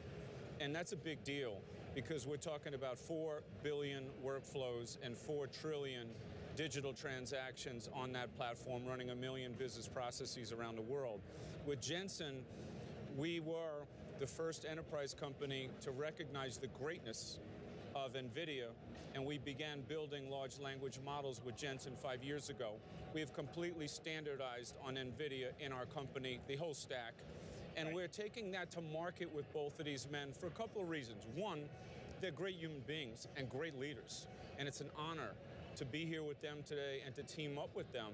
And two, we keep our promises.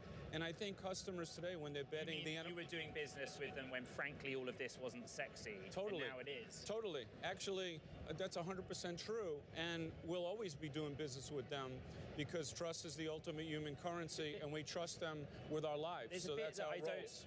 This is all very nice, and I'm very grateful and honored almost to be here with the three of you. There's a contradiction, though, that markets are often built on choice. Choice fosters competition. competition is the mother of innovation, so the saying goes. I had the CoreWeave CEO on my show on Friday, and he was brutally honest about it. They look at other silicon, they benchmark, they look at how it might work within their system, but the reality that he painted to me, Michael, is that their clients and customers demand NVIDIA, so they give them NVIDIA. Would you say that Dell is in the same situation?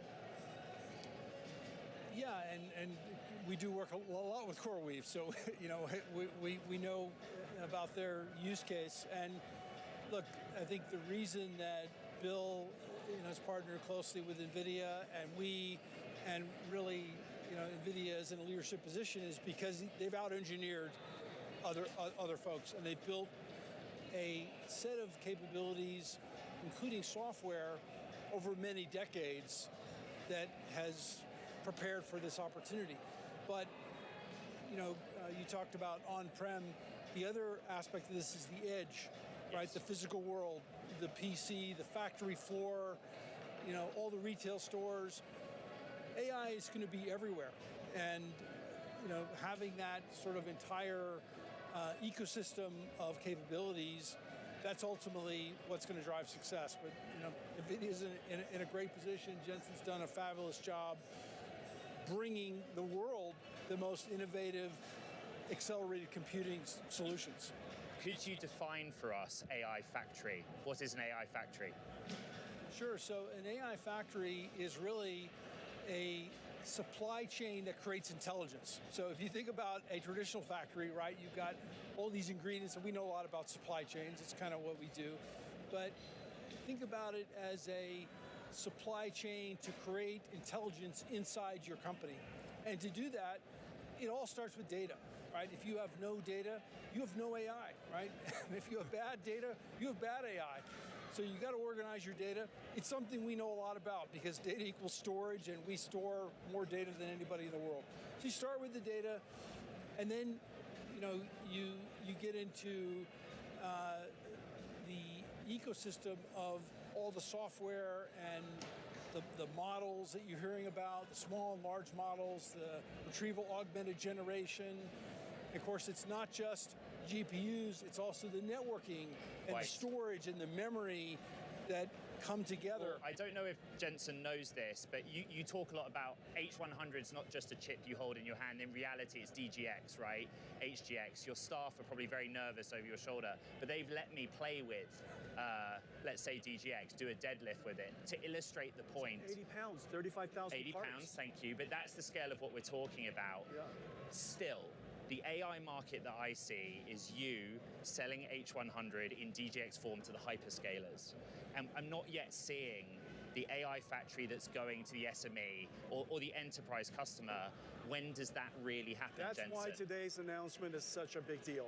It unlocks I'm here to announce this Dell AI factory with NVIDIA going to market starting today.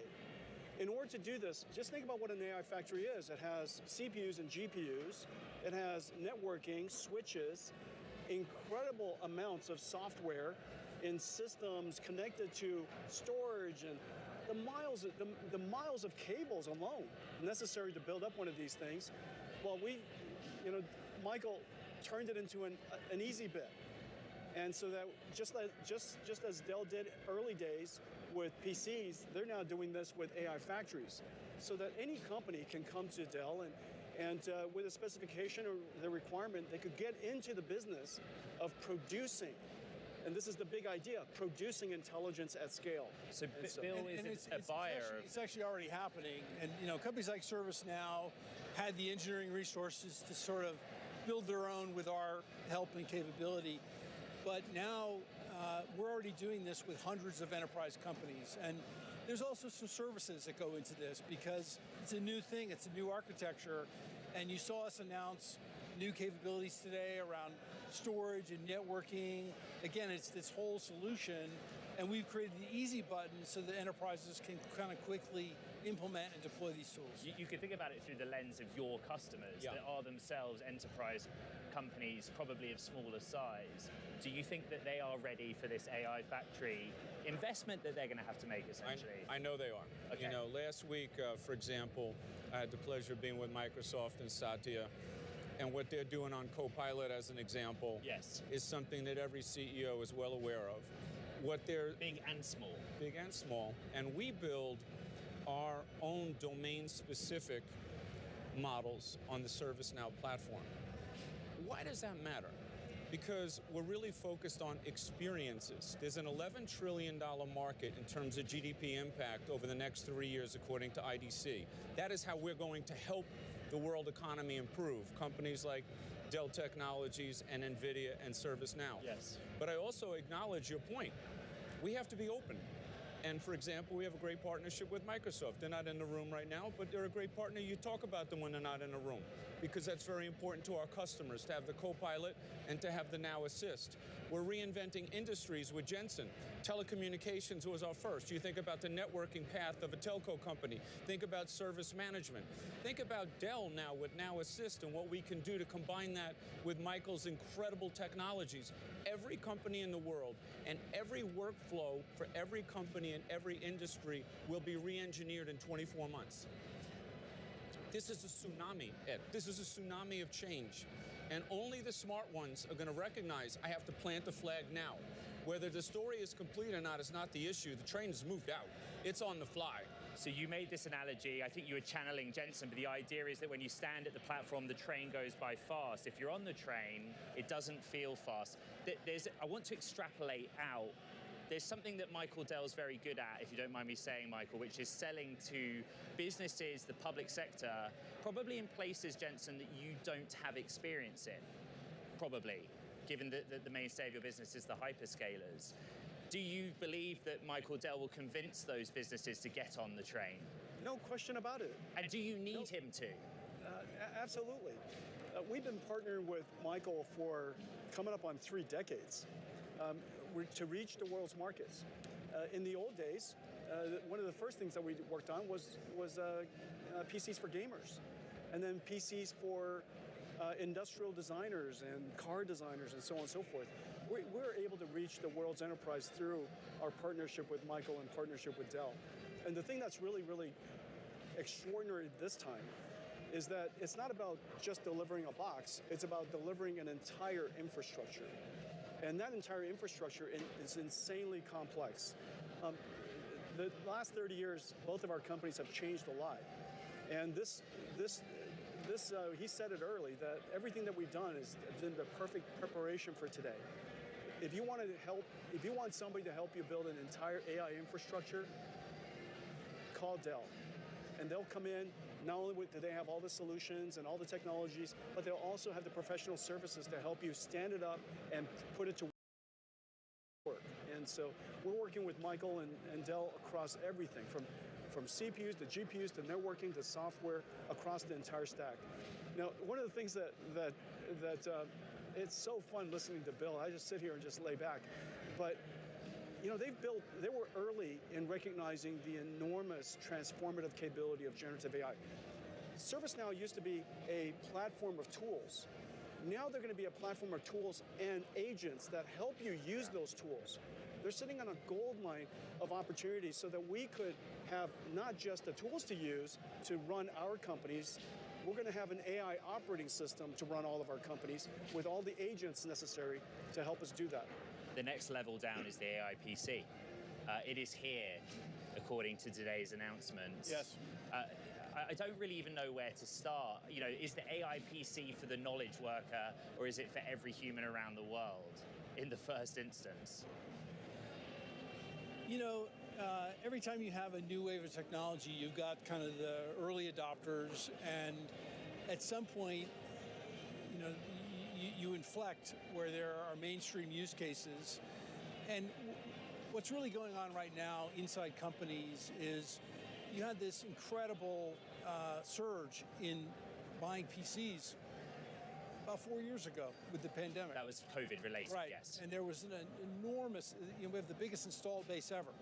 And so now these organizations are getting ready to replace those older machines. And they're thinking, wow, this AI thing, maybe there's something to it, right?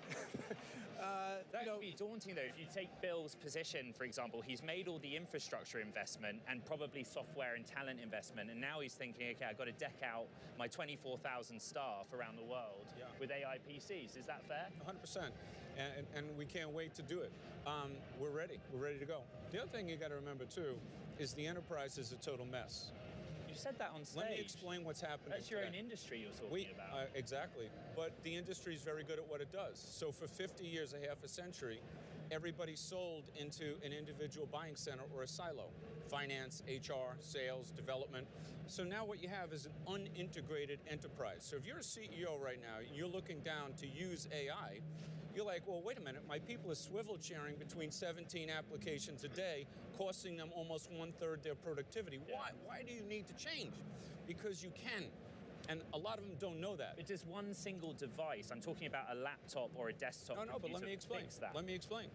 It's not about a laptop or a desktop. It's about integration. 85% of the projects today in digital transformation fail to deliver an ROI. NYMEX diesel June futures settle at $2.48 a gallon. NYMEX gasoline June futures settle at $2.53 a gallon.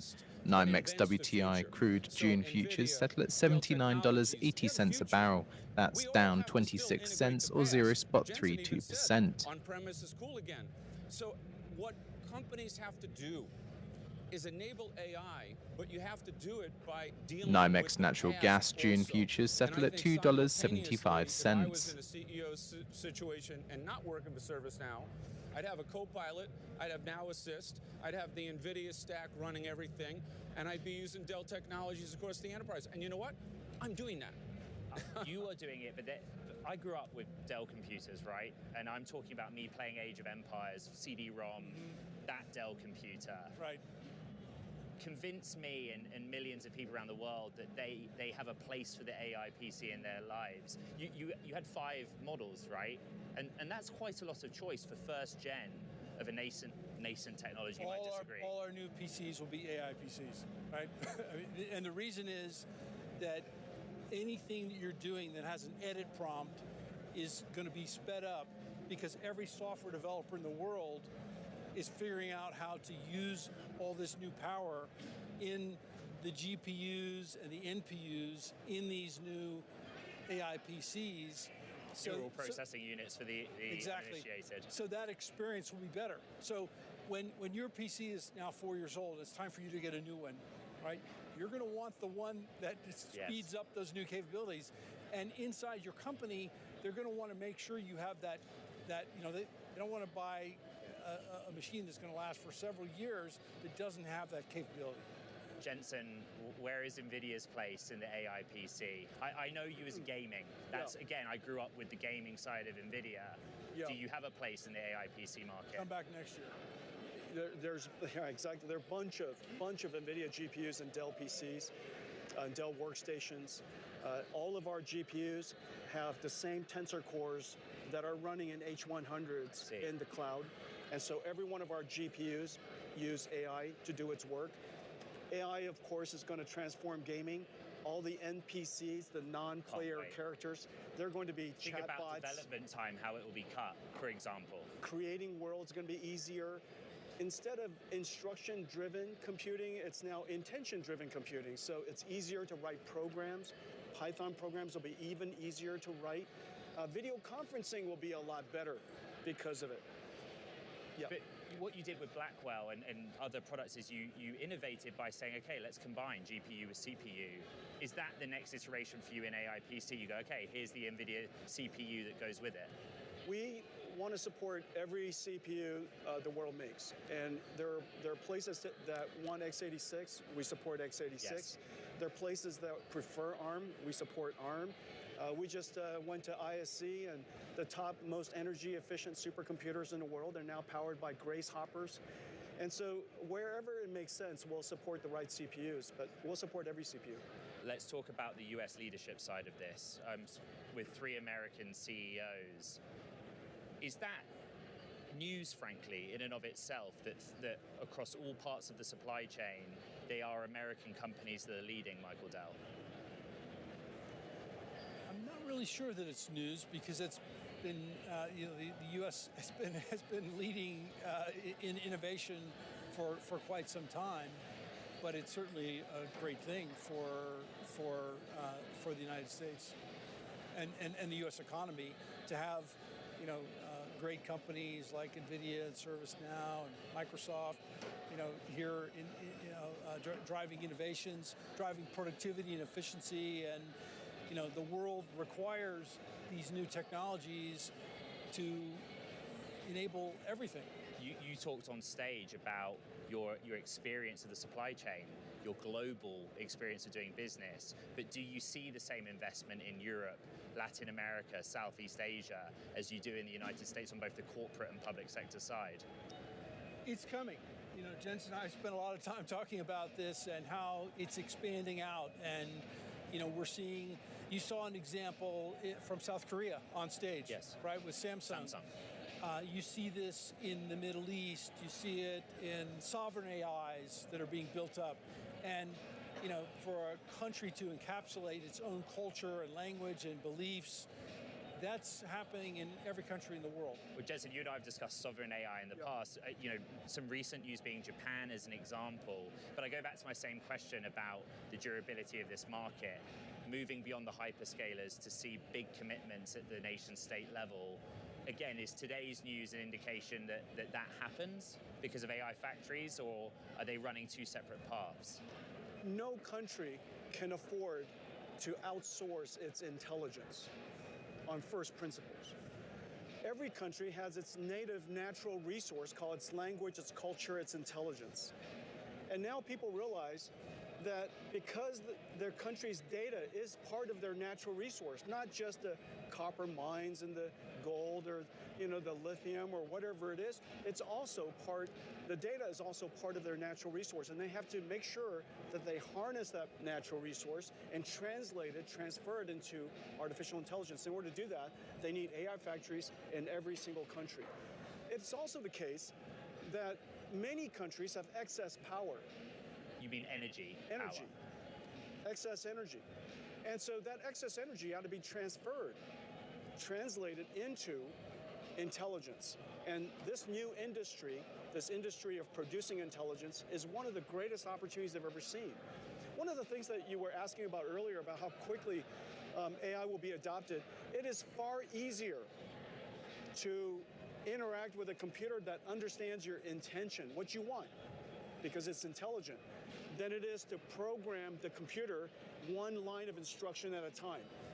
The world has very few experts in C++ and C, but the world has many people who knows how to converse and ask somebody for help, and now you could interact with the computer in that very natural human way. Tesla really Yeah, and so we've really lowered the bar Let me for ask computing.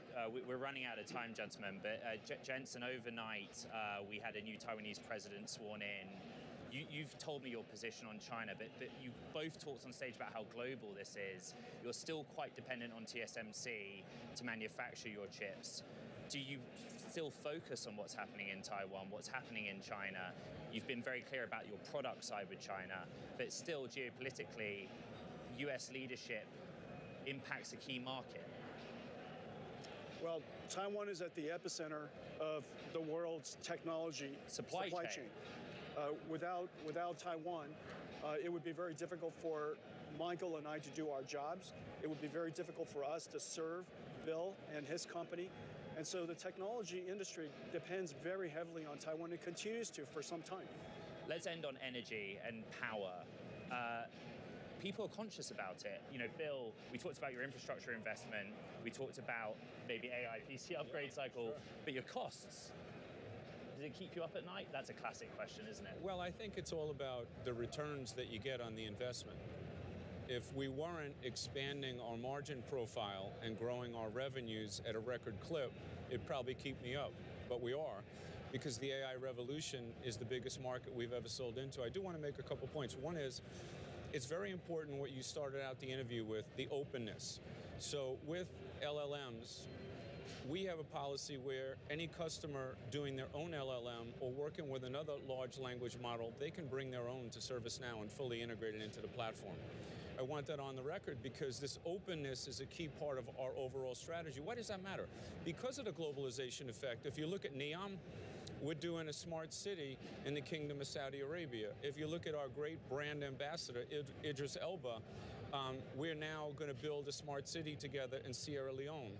And all over the globe, public sector, private sector, all these industries are changing all at once. I gave the Schwartz Group example because they're running a great company in Germany, #1 retailer in Europe.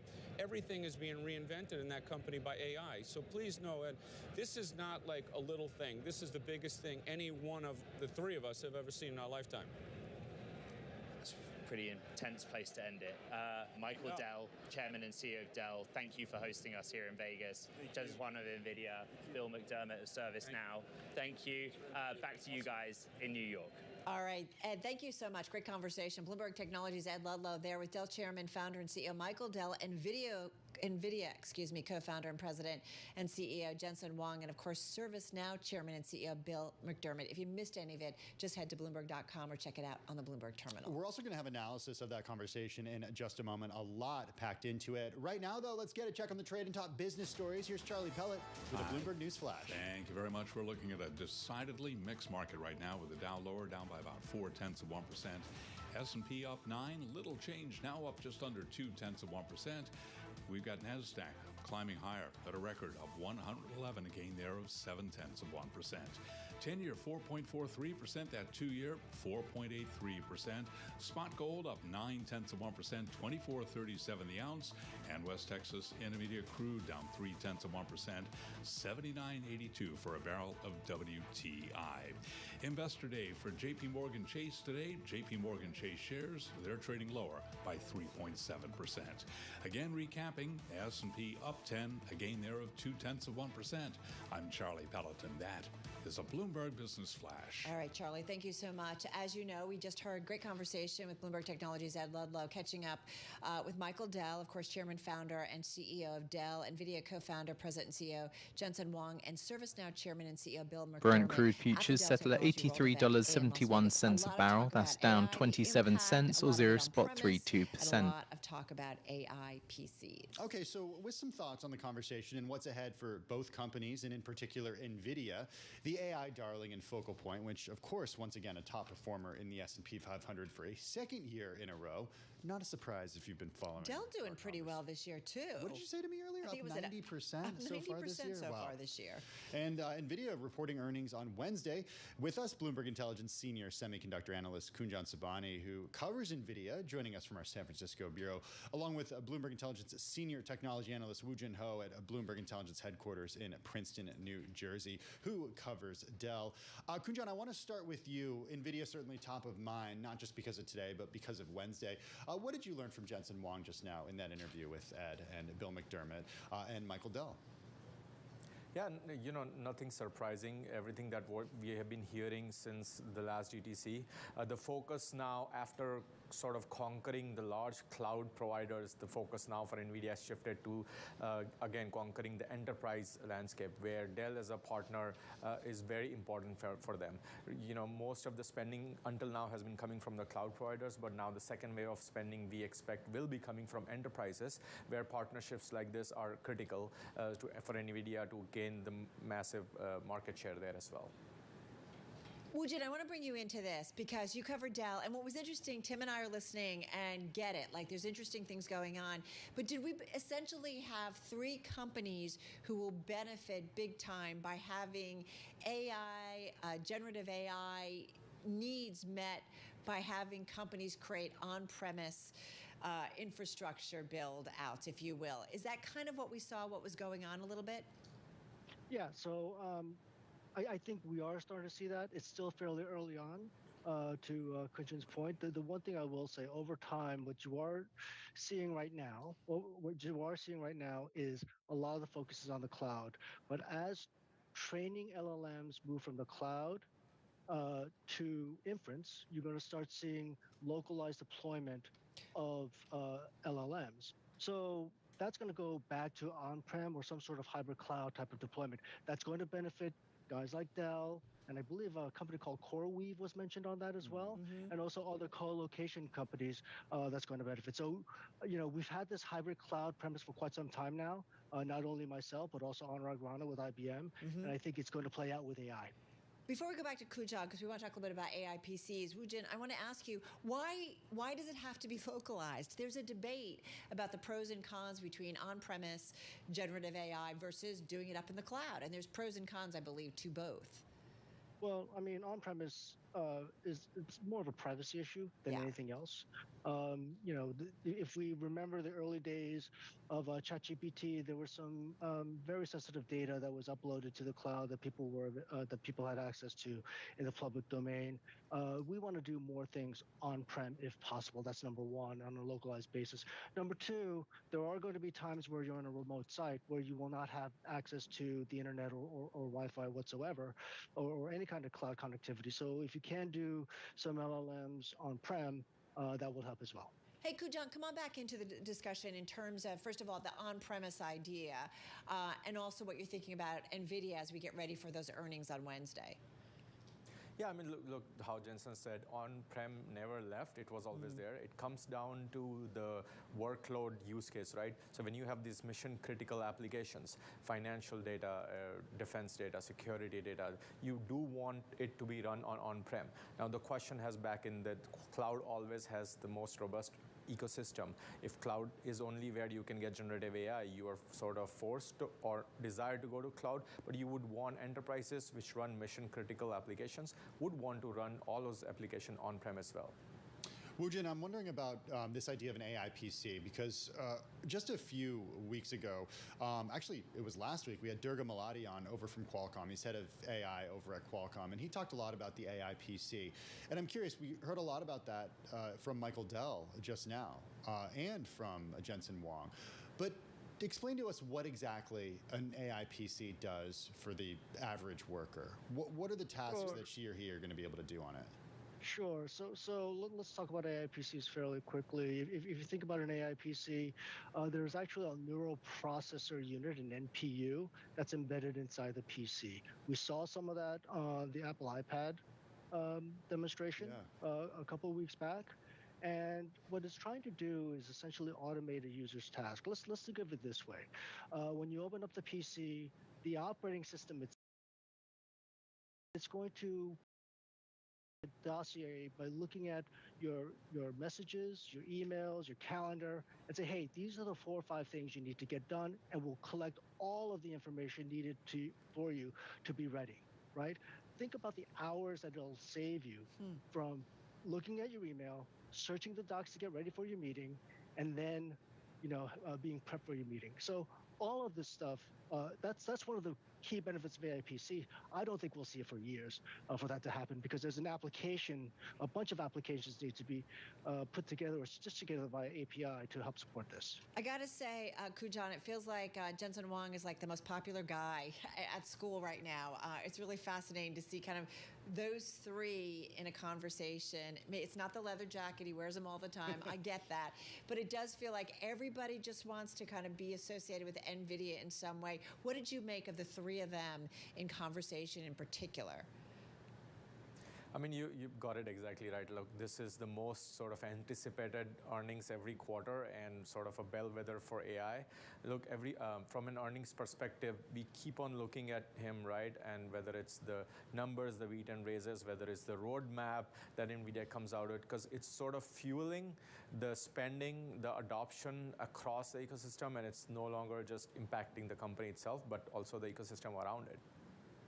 Is there one thing in particular, Kujan, in terms of NVIDIA, though, that you are kind of top of mind? I mean, we have such high expectations for NVIDIA.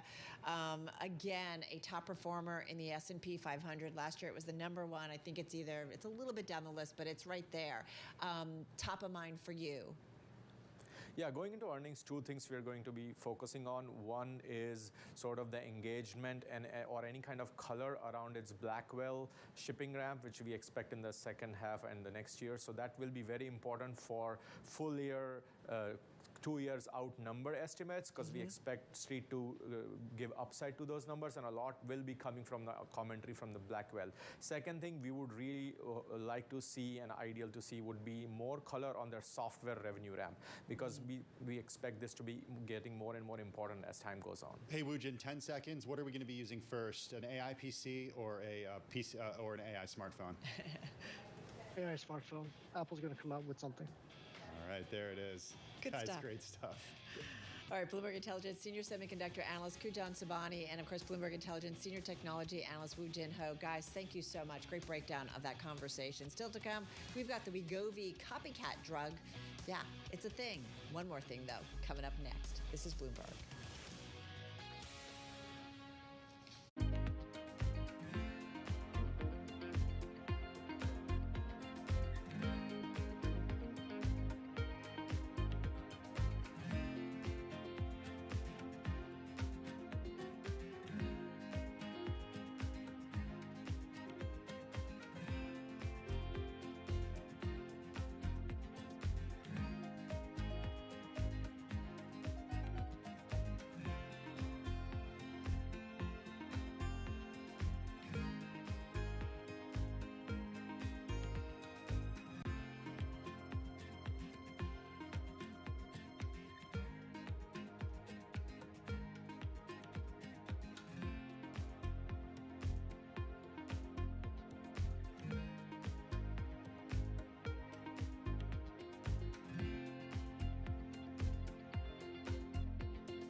In global leadership are on Bloomberg.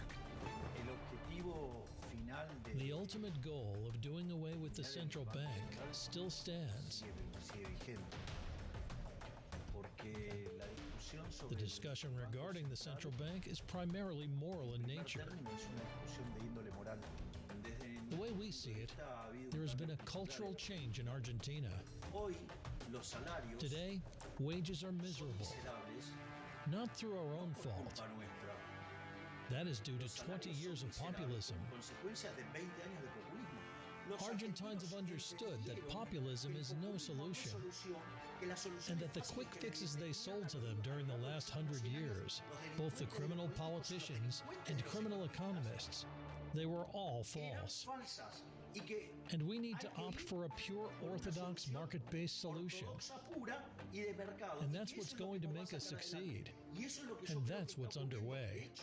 In fact, there are already indicators today that show that activity in the agriculture sector, in the oil and gas sector, in mining, well, our economy is recovering strongly in those departments. There are indicators that point to the fact that Argentina could really make a strong comeback. Nobody covers the top global leaders like Bloomberg Television and Radio. Context changes everything.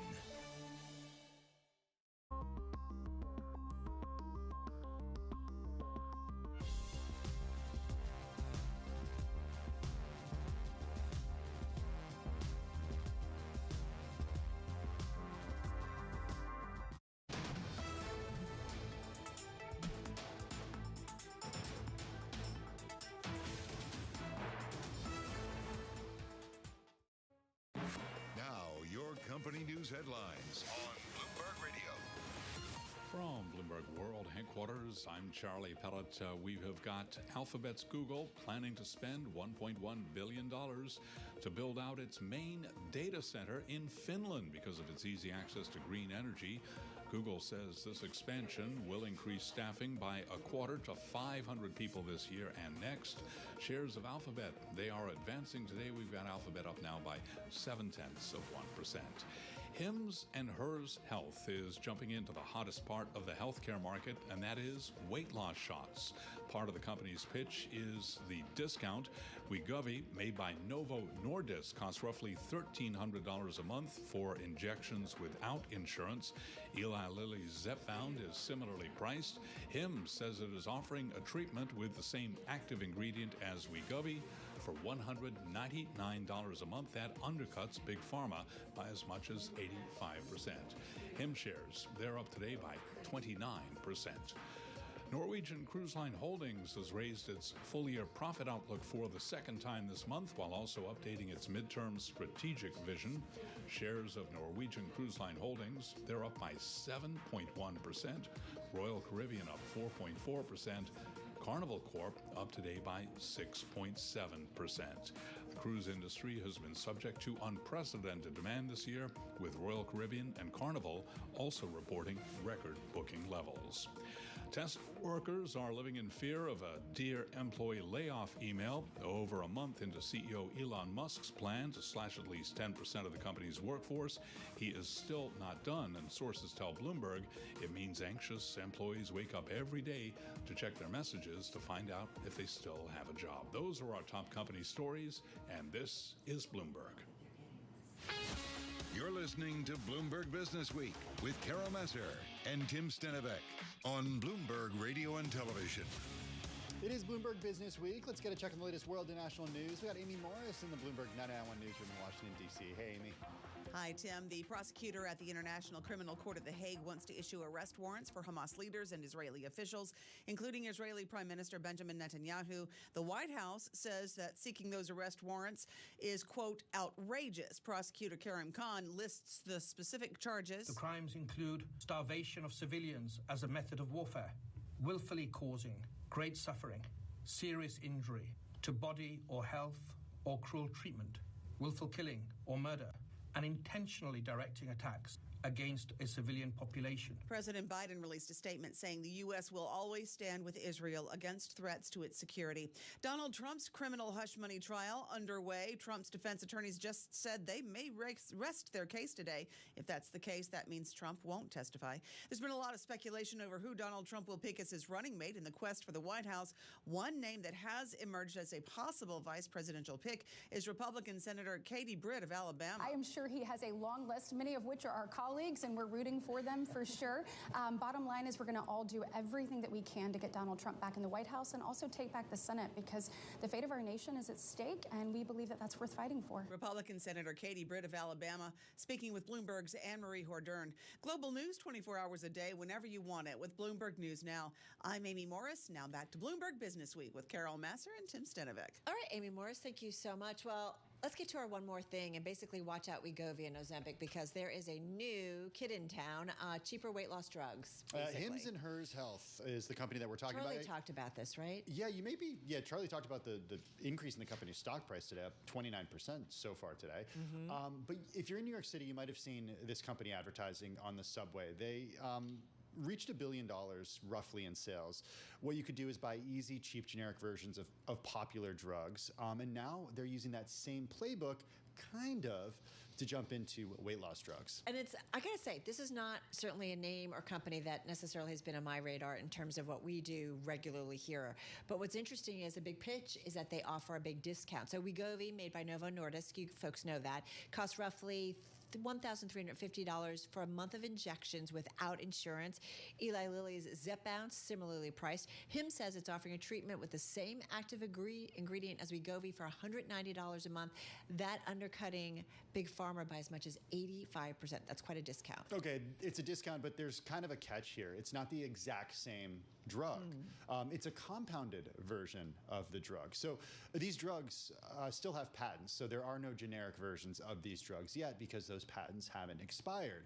But as our own Madison Mueller and Jessica Nix write in their piece about this today for Bloomberg News, there's sort of a loophole when it comes to drugs that are in high demand and patents and FDA clearance. Compounding pharmacies are allowed to create versions of these drugs if they're in high demand and these companies can't create enough to satisfy demand for them. They don't have enough supply, and that's exactly what these compounding pharmacies are doing, and that's why Hims can sell it for $200 a month. Basically, they're looking to make the drugs available, right? Because the existing manufacturers like an Eli Lilly or a Novo Nordisk, they just can't meet demand, essentially. And so this is what happens, and to meet demand, or when a pharmacist needs to tweak a drug's recipe to remove an ingredient that might cause an allergic reaction in some people, for example. So apparently compounding has exploded, especially as these drugs have been in demand. It is a fascinating story. We are certainly not done with it, so stay tuned over the next week or weeks because we're going to bring you a lot more, that's for sure. All right, that's going to do it for this hour of Bloomberg Business Week. For those watching on TV, up next is The Close. Coming up, we have another great interview coming up. Yeah, Li Tang is going to be sitting down with Satya Nadella over at Microsoft. We're going to bring that interview to you in just a few minutes. This is Bloomberg Business Week.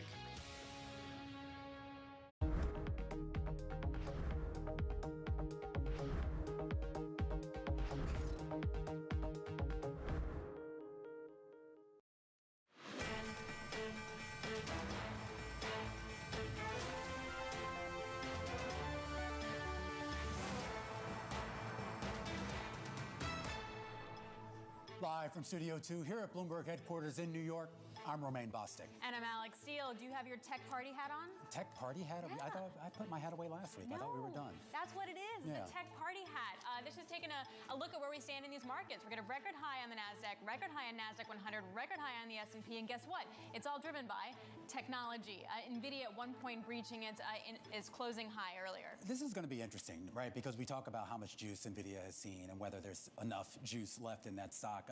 The Bloomberg folks were looking at the options activity, saying not nearly as active as what we saw over the past couple of earnings cycles. Right, and even though we might see a move, say 8% either way, that's nothing like the 16% or the 24% Yeah, I mean, we've 8% seen in other is seasons. still pretty it's wild, still pretty juicy. but it was like 2 quarters ago. I think it was like 20-something% heading into that, and I think we got 20-something% out of it. It'll be interesting to see, though, whether this ends up being sort of a broader uptrend for the rest of the AI cohorts and not just NVIDIA. And is it going to be a demand or a supply thing? So if numbers don't come in the way they're supposed to, is that because supply is not there versus end user demand? And then how does the market actually respond to something like that? But for now, and of course, that was a big part of the story last earnings cycle. All eyes right now on what's going on in AI.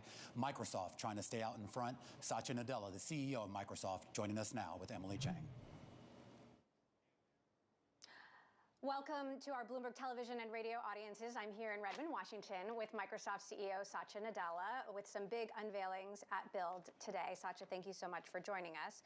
You've got a new version of Windows powered by AI that basically means you have your own AI agent on your own device. How will this AI-powered hardware experience be totally different from what we've seen before? First of all, thank you so much for having me, Emily. And yeah, I mean, it's really a ground-up, reimagination from silicon. So we have a new SoC that has the NPU. So think about it as we've always had CPUs and GPUs, and now you have neural processing units to, in fact, locally process these AI models. We have 40+ AI models that are local on Windows machines that then are being used by a variety of experiences that we have built into Windows, starting with this photographic memory feature called Recall, which is just phenomenal. And of course, Copilot is built in to Windows. And Copilot is just not an app. It's sort of a shell affordance that's going to be there assisting you as you be showed a demo of somebody playing Minecraft and, me just sharing my Minecraft screen with Copilot. And Copilot helps me finally be as competitive with my daughter on Minecraft as always dreamed of, right? And then of course the third parties. I mean, Adobe showed how they're bringing all of what they do to Copilot plus PCs and many, many more other developers. So it's an exciting day for us to have a complete rethink on the full stack of Windows for the AI age. I bet you're pretty good on Minecraft, just a hunch. This new feature, Recall, means your computer basically has a photographic memory of everything you do on it.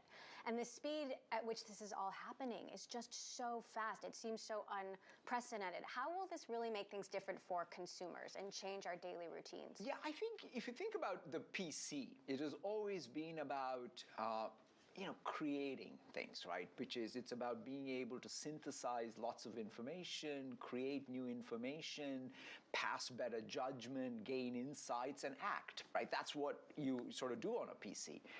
AI is an assistant. AI helps you as an end user do anything, right? So one of the most beautiful demos today was even this thing called Co-Create, right? I am in Paint.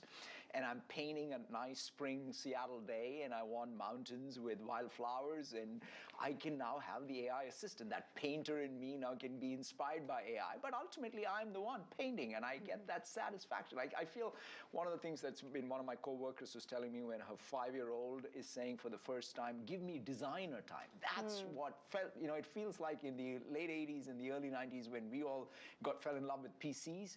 That was what really got us going, which is the ability to use computers to create. And I think this AI is just going to take it to the next level. Microsoft has had trouble keeping up with some of the new cutting-edge Macs, and you did do a lot of side-by-side comparisons today.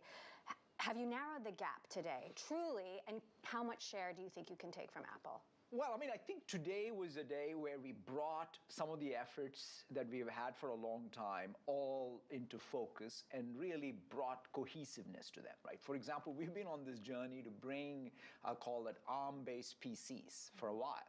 Finally, we now have the best ARM processors, which are really, the performance of the CPU itself is cutting edge.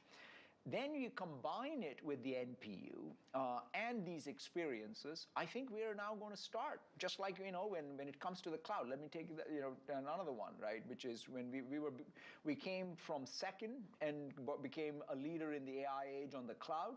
I hope on the PC we bring good competition. I mean, Apple's done a fantastic job. We now want to bring real competition back to the Windows versus Mac when it comes to the AI age. You've been doing a lot of unique deals to move quickly. For example, this $650 million investment in Inflection. You hired the team, you hired the co-founder, Mustafa Suleyman. Are you at all worried that regulators are going to crack down on investments in acqui-hires the way they have cracked down on M&A? Like, do you wish you could be buying these companies outright? I mean, look, the regulators have to do what they have to do to make sure that ultimately there's competition, right? I mean, if that is the case, then I think one of the fundamental things that I think all regulators need to stay grounded on is where is competition, what are the sources of competition, and how to foster them. To me, that's what we're doing, right? Today, there is formidable amount of competition, right? Whether it is between the big players or the small players, and there's partnerships are also a source of competition. So I don't think that this is about any one company acquiring or not acquiring, but it's about competition. And as long as regulators focused on that and we focus on it, I think we'll be fine. Microsoft just took a big stake in the Abu Dhabi AI company G42. Brad Smith joined the board. This is a company that at least at one point had ties to China, so there do seem to be some big geopolitical implications here. Is this your play in a tech Cold War? First of all, it is important for us to be grounded in the fact that we're a multinational company, but that also happens to be an American company. So we did this partnership with G42 and the UAE with sort of the real involvement of the U.S. government as well, where the U.S. government has now an assurance program with the UAE, which both the government, it's a state-to-state agreement, and that allowed us, in fact, created the conditions for G42 and Microsoft to come together. But I think it's important for us as a company to be grounded in the fact that we need great partners who then allow us to expand what we are doing globally, right? Because at the end of the day, one of my dreams has always been, Emily, that can the information revolution, perhaps after the Industrial Revolution, was just magical in the sense that it diffused fast around the world. But this intelligence revolution, to me, can even take it even to the next level, right? Which is when people in the Middle East, or whether it's in Asia or Africa or Latin America, can enjoy the benefits of this technological wave. That will going to require real partnerships, and I'm very, very excited about this one. OpenAI is your closest partner in Microsoft history. They just released a ChatGPT app for Mac before Windows, and we're reporting the same is going to happen for the iPhone. How do you balance partnering with them and competing for their attention? First of all, like OpenAI, will decide how to prioritize platforms and how to really go about managing their roadmap. But we're very excited. In fact, I'm thrilled to, today when you saw the launch, we basically took GPT-O and made it part of Copilot. So Windows is going to have some of the latest innovation from OpenAI and the latest innovation from Microsoft built into Windows. So therefore, I'm thrilled about their prioritization of the Mac. ChatGPT 4.0 is, it's a pretty big wow. Have you tried ChatGPT 5? Oh, so the latest, oh yeah, of course. What about the next one? We hear reasoning is the next step. You mean so the next version, which I believe has not been named, so I don't want to talk for them. But look, I think OpenAI as a company has really focused a lot on not only moving the frontier forward, but also doing it with really safety first. And so they're very carefully thinking about what's the next big model. But the thing that GPT-O, like I don't want to understate the innovation in what they just launched last week, right? Which is just the first time they've been able to bring multimodal capabilities natively into the model, and you're seeing it. Like in the wild, as you use Copilot or ChatGPT, you can see the power. It's just, most people think, oh, GPT-4 came out, 16 months ago, but it's not been static. It has been continuously getting better, and we're excited about it. So on that note, you stress trust a lot in your keynote today, but there have been renewed concerns over the weekend about safety at OpenAI. More key employees have left. One saying safety has taken a backseat to shiny new products. What kind of conversations have you had with Sam Altman about this? Look, I mean, at least one of the fundamental things that brought OpenAI and Microsoft together way back even in 2019 was that focus on how do we make sure that we can make progress. At that time, it was not even clear as to whether things will even work the way they worked, right? But even there, that company was very grounded on their mission around, hey, we want to bring the benefits of this to the broadest set of audience and do it safely. So, and that requires, at least in my mind, I fall into the camp of iterative development of it, right? You can't just be in the lab. You have to get it into the real world, see the adversarial attacks, make the safety harnesses better. That doesn't mean you don't take safety first as the most important feature. In fact, I say, even at Microsoft, which is, the most important feature of Azure AI is our safety service, because that's what even gives us permission to deploy anything, right? You can't just deploy. I mean, if I take the base model, like even take today's announcement, it's just so important, right? Windows now will have 40 plus models that are going to be on board on Windows. But guess what? In order to keep them safe, we will use the Azure AI service because we will be learning every hour of every day what is the new adversarial attack. And that knowledge, that learning will keep all the AI models safe, because the next jailbreak that happens, we'll learn about it and make sure that that doesn't happen on the local model. And so that's, I think, the only way we're going to keep AI safe. All right, Microsoft CEO Satya Nadella, thank you so much for joining us. I'm going to send it back to you guys, and thanks to our Bloomberg television and radio audiences. Thank you so much. And our thanks there to Emily Chang. Interesting interview there with Nadella here on they're having this big rollout.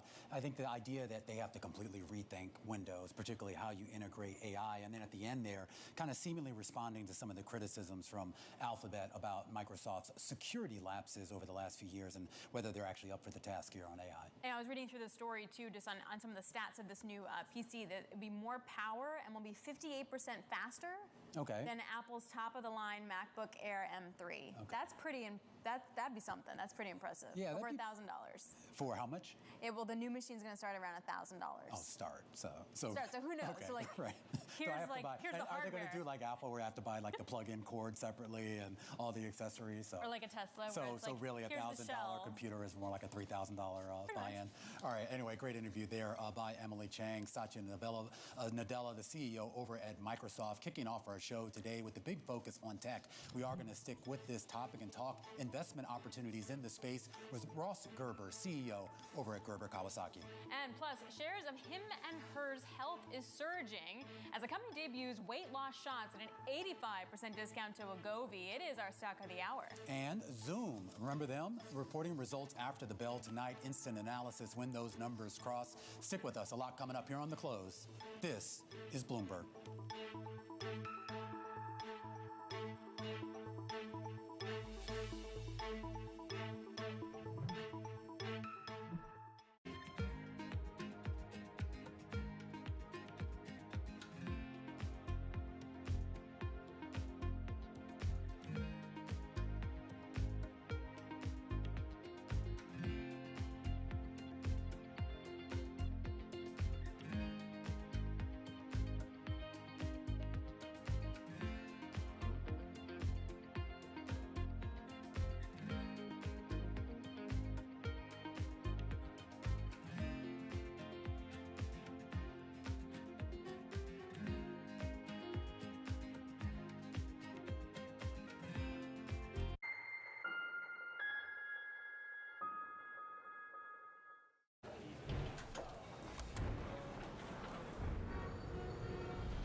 Reporting from our world headquarters in New York, I'm Menace Credit. And I'm Danny Berger. Let's set your agenda. Bloomberg Brief delivers the market news, data, and analysis you need live every weekday at 5 a.m. Eastern. Bloomberg. Context changes everything. Bloomberg has enhanced search on the terminal to deliver what you need when you need it. Now, you can simply type phrases in everyday English in the command line. Compare financials. Find people. Analyze markets. You can enter phrases or ask questions. What do you want to know today? Ask a question or visit SearchGo to find answers now. Why do the biggest names in business choose Bloomberg? That is a great question. It's a great question. Great question. Great question. Best question I get all night. Bloomberg. Top experts. Great questions. Bloomberg Surveillance covers the latest in global markets and the political events that influence your world. Join Jonathan Farrell, Lisa Abramowitz, and Anne-Marie Hordern only on Bloomberg. Context changes everything.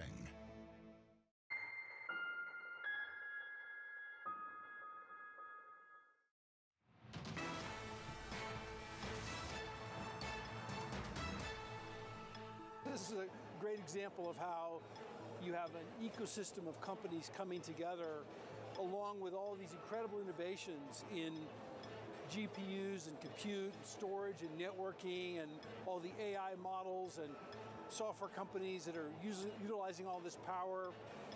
And it's causing a new industrial revolution. You know, we want to bring this generative AI capability to every company in the world. Every country has its native natural resource called its language, its culture, its intelligence. And now people realize that because their country's data is part of their natural resource, not just the copper mines and the gold or, you know, the lithium or whatever it is, it's also part, the data is also part of their natural resource, and they have to make sure that they harness that natural resource and translate it, transfer it into artificial intelligence. This is a tsunami of change, and only the smart ones are going to recognize I have to plant the flag now. Whether the story is complete or not is not the issue. The train has moved out. Any better lineup, the CEOs of NVIDIA, Dell, and ServiceNow speaking with Bloomberg's Ed Ludlow just in the last hour about the future of tech and AI. And Ed joins us now from the Dell World Conference in Las Vegas. Ed, I gotta say, it was a fantastic roundtable you had for quite a long time. To just get them out there and talking and get their minds going was really incredible. Nice job. What were some of your biggest takeaways from that conversation?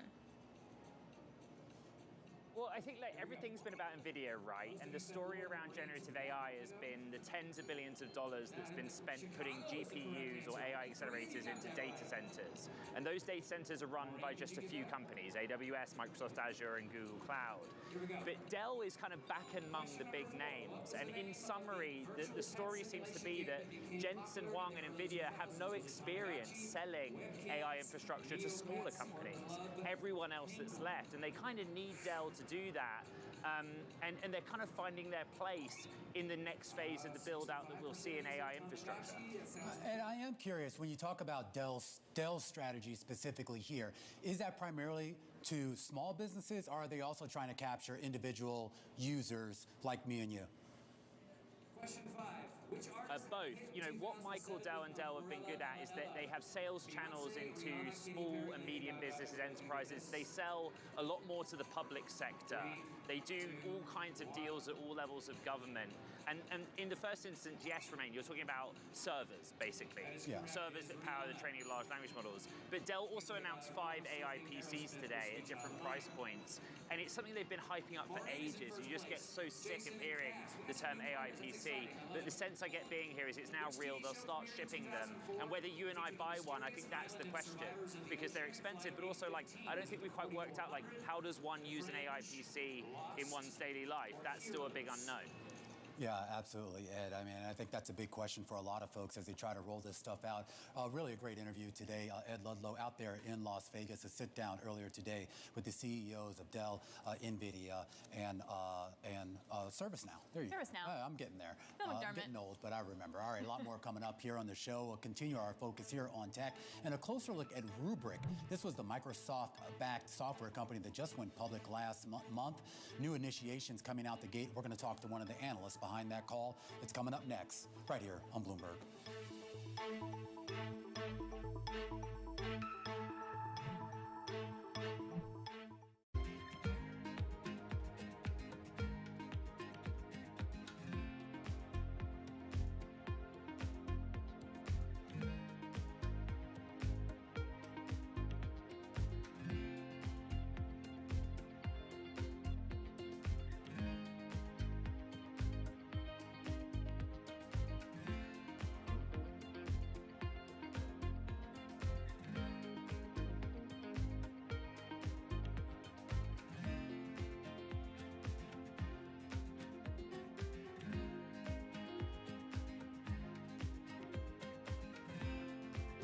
CFOs are reshaping the C-suite. Bloomberg's Chief Future Officer shines a spotlight on these dynamic leaders. It's an incredibly fun job, for sure. We're in the business of leading beyond the numbers. To me, teamwork is key. You need to identify opportunities and push people. It's not about how to say no, it's about how to say yes. Their impact goes far beyond the balance sheet. And on Chief Future Officer, they focus on much more than just revenues and margins. Today's CFO has to be much, much more than a bookkeeper. I talk more about culture today than I talk about numbers. It's not just about debits and credits and digits and dollar signs. It's a lot more than the profit today. It's building the future of tomorrow. Get passion, perspective, and more from the Chief Future Officers of some of the world's most influential companies. New episodes this summer, only on Bloomberg. Brought to you by Workday.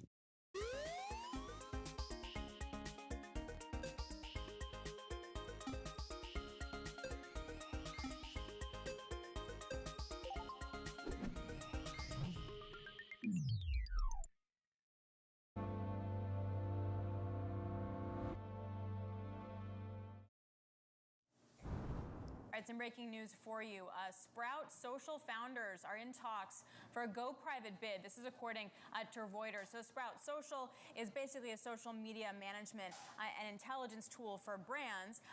That stock has been hurt since its peak back in 2021. It's down a whopping 77%. And apparently that company, the founders, are in talks to go private. That's according to Reuters. The stock popping up by 9% on that news. Romain? All right, thanks, Alex. Let's do our top calls right now. This is where we take a look at some of the big movers on the back of analyst recommendations. And we're going to start off today with Ulta Beauty, a price target cut over at Piper Sandler to $505 from $595. This ahead of next week's earnings report. Now, the analyst over there, Corinne Wolfmeyer, cautious about Ulta's near-term results, given the stepped-up competitive pressures from the likes of Sephora, off-price stores, as well as e-commerce players. Nevertheless, she's going to keep that overweight rating for now on the stock pending what we learn next week. Those shares lower on the day by about 3%. Next up, there's another price target change ahead of an earnings report, this time for NVIDIA, but it's to the upside. Barclays boosting its target on the stock to $1,100 from $850. The analyst, who also has an overweight recommendation, says he's seen more than $1 billion in additional upside for data center revenue. He also says concerns about a possible air pocket in the middle of the year, according to him, are seemingly overblown. NVIDIA shares having a decent day, $275 higher on the day, $950 is your price. The analysts ending thing, and we're going to end things right now here on Rubrik, the Microsoft-backed software security company that went public last month.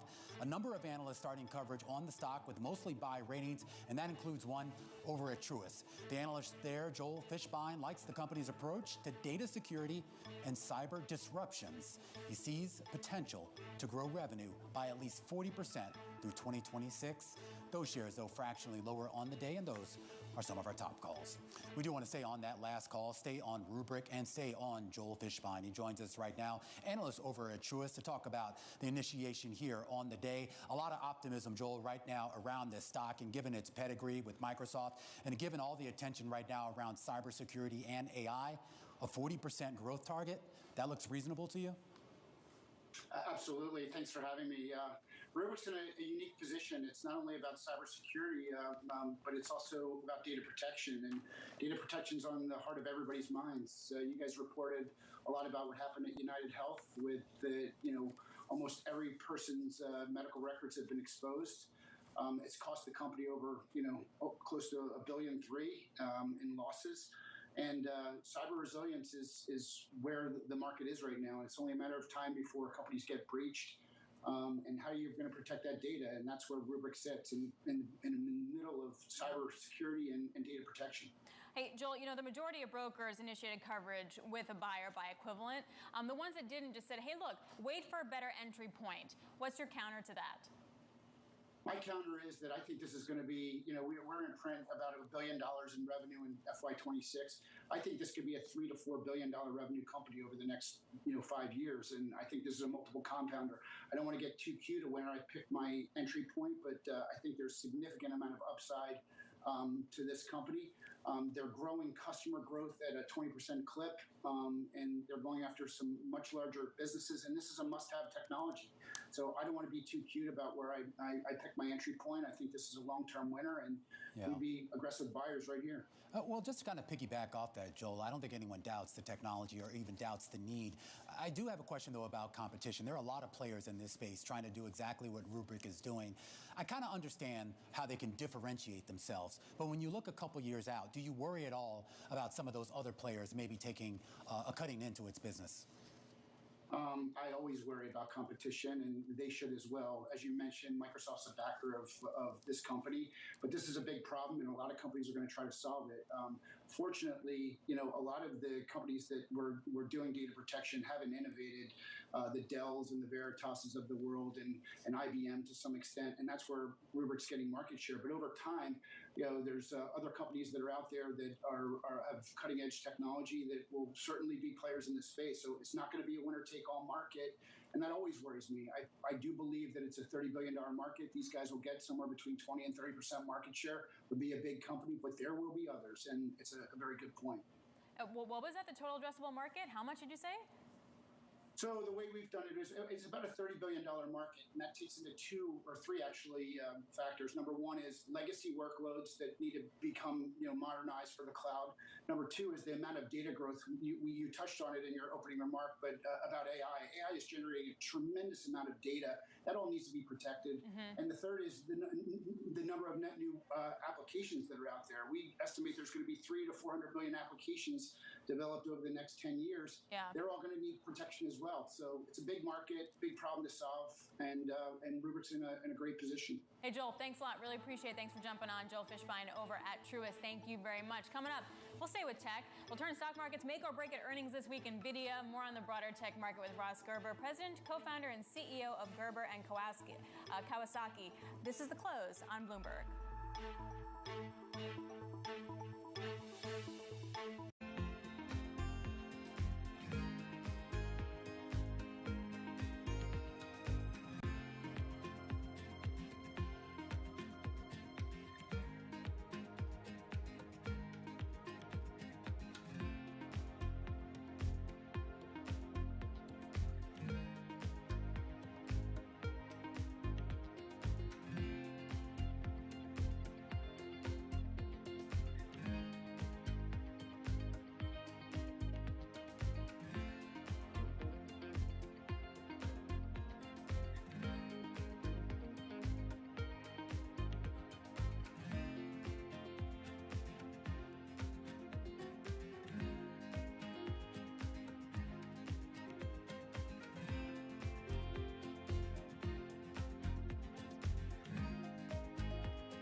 One of my greatest advantages, I own my company 100%.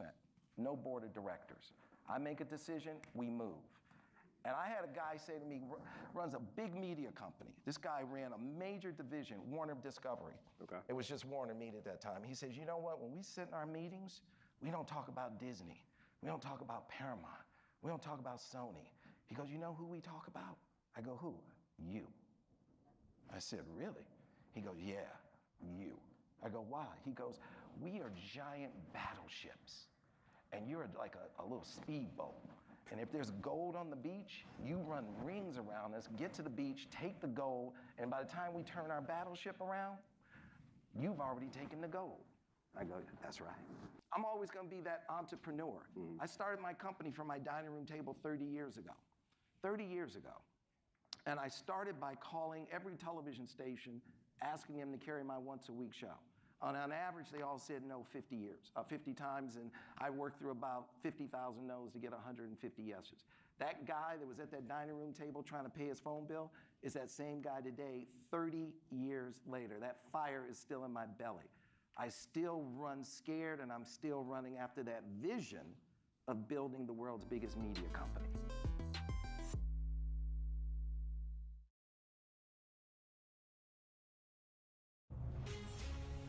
From the beating heart of global finance, economics, and politics, and wherever newsmakers are moving markets.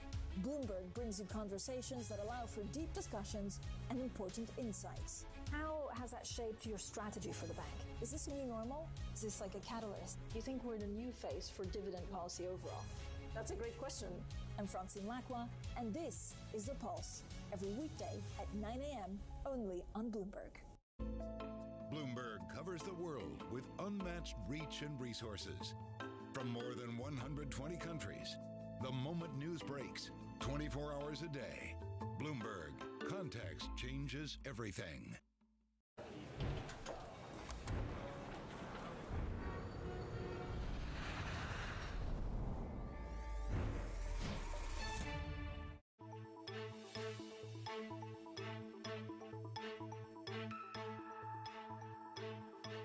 Just about 3:30 p.m. here in New York. This is the countdown to the close. I'm Romaine Boston. And I'm Alex Steele. Let me tell you if you heard this one before. Record highs, record highs, record highs. Record highs, record highs, record highs. Interesting today, though, what's leading the charge? It's not fundamental cyclicals. It's our old friends. Old buddies. Our big comfort blanket, big tech. And you know what's not leading the charge? What's that? JP Morgan. Oh. Seems like you want Jamie Dimon to retire. You finally get a hint, and then all of a sudden the stock is down over 3%. Okay, don't make Jamie Dimon angry. You know, I'm just saying. He's very agitated these days. Tech investors today definitely not agitated. You got the record highs thanks to tech and NVIDIA. Earnings for NVIDIA on Wednesday, capping off a solid quarter for tech stocks, keeping the Mag 7 ahead of the rest of the pack. So joining us now for a deeper look at how to invest in tech is Ross Gerber. He's president, co-founder, and CEO of Gerber Kawasaki, which oversees $2.2 billion in investments, and they range from technology to clean energy, consumer discretionary, to media. Ross, really great to get your perspective. Do the numbers from NVIDIA on Wednesday, will they help or hurt the tech rally we've seen? Well, the numbers themselves will, I'm sure, confirm this massive move into AI investing from the big cap tech companies and NVIDIA being the biggest beneficiary of it. I can't tell you what the stock's going to do because it seems like stocks are rallying into earnings and then selling off after earnings. So we're seeing the NVIDIA rally now based off earnings expectations. So I think investors should be very careful trading around earnings reports, but it doesn't change the numbers, and the numbers are going to be blowout from NVIDIA. So if I was to invest in the AI thesis and I was super late to it, what's the best way for me to do that without overpaying for something right now? Probably through my fund, GK. You know, if you buy an ETF, listen, you set me up. Sorry. You know, but like when you buy an ETF, you're buying a basket of stocks, and we own all the top AI plays in that basket. And when you're buying individual stocks, you know, you're taking a lot more risk because you don't have diversification. And so by having we have about 26, 28 stocks in our portfolio. So you have diversification, but our heaviest weighting is towards AI and tech. So if the other way investors can play it is just by buying sort of the big cap tech players that are our top holdings in our fund, like Microsoft, NVIDIA, Google, Apple, Amazon, Dell, Oracle, ASML. So, you can just buy those individual positions or use an ETF to get the same exposure. I am curious then, Ross, when we talk about the exposure, the broad exposure, if you will, I mean, what do you think people really want, investors really want in terms of tech? Are they just focused on AI and whatever big changes come with that? Or are they looking for something that's maybe a little bit more specific? Well, I think what investors have to be careful of is that AI is at the beginning of a massive shift, fundamental shift in computing. And so there's going to be several stages to this. The first stage is going to be the hardware build out from data centers to devices and PCs, all having AI chips and abilities. And then the second stage of this moves into software, where what are the real improvements in our lives and productivity that we get from these changes. So we're just at the beginning of this. So I think investors have to be careful in watching, where am I investing in this cycle? Because we're at the beginning of the cycle. And so there might be many things that will happen in 5 years that will be very different investments that will do well today as we build the infrastructure. And I feel like that's what a lot of people are looking for, particularly the end use case and obviously which companies would benefit from that and make good investments. Because there are a lot of people that look at that run up in NVIDIA. They're drawing parallels to what we saw during the dot-com boom when Cisco was kind of the picks and shovel favorite. And of course, we saw what happened when that bloom came off the rose, and Cisco never really ever truly recovered from that. I'm not saying NVIDIA is going to be that, but there's certainly fear out there right now that a lot of people are so crowded around this one thing that it can't be good. Well, I think, I lived through the dot-com era as an investor, and I was in the business. It's actually my 30-year anniversary this next month being in the industry. And at that time, even Cisco and Microsoft traded at premium valuations. Microsoft traded at 55 times earnings the entire 90s. And I used to say one day the stock will trade at 20 times earnings. Now it's going back to the higher PE multiples again. So we're far from pricing that looks like dot-com era pricing today. So with NVIDIA trading at 30 times forward earnings, it's hard to say, this stock is so out of control, when NVIDIA has historically traded at more like 40 times forward earnings. So I would argue the opposite. There's a lot of value in the market today if you're a long-term investor, because valuations, although they're high, are far from even the sort of post-pandemic 21 highs, and they're far from the dot-com highs where the S&P was at 32 times earnings. So we're very far from those types of valuations. What's also far from valuations from its record highs is Tesla. Do you want Elon Musk to get paid $56 billion in his pay package? No, I don't look at it that way. I look at it as that at the time in 2018, I voted for the pay package, and Elon did a lot of the things that needed to be done to help the company be successful. And then unfortunately, because they had a flawed process, it turned out that the pay package was voided. So to go backwards and then say, we want to redo this pay package is not the right way for Tesla to handle this issue. And by doing it this way, they've now created another distraction and another issue that didn't need to be created. What they should have done is designed a new pay package for Elon that would have been much more reasonable and in line with what other CEOs get paid. But to try to justify today ratifying a 2018 package with all the problems at Tesla, that seems like a big ask. Why do you still own Tesla? I own Tesla for two reasons right now. Number one, they have the most compelling vehicles in the world. There is no doubt in my mind they make the best vehicles in the world. I've been driving the Cybertruck. I love it. I really didn't think I would love it, actually. I thought I might not like it. And it's really grown on me. I really love the vehicle. They've done great things with it. They have the best vehicles in the world. They simply don't advertise them. So nobody knows. So this is one problem. And then the second reason we own Tesla is actually for autonomy, full self-driving, and the technologies behind autonomy, I think, ultimately will be a huge benefit to society. So we own Tesla because it's the biggest changer of climate in a positive way of any company in the world by developing mega packs for utilities. And so there's just so much potential with this company. The only problem with the company is the CEO works at 4 other companies and won't advertise and says many things that many Tesla buyers don't like. So they're buying Rivians and other cars. It's all solvable in my mind. All right, all solvable. Interesting, though, too, Ross, another company that pops up under the GK radar, and that is your investments that you have right now in Disney and Netflix. Much bigger holdings, certainly on Disney, than what you have for Tesla here. What is the bull case right now, specifically for Disney?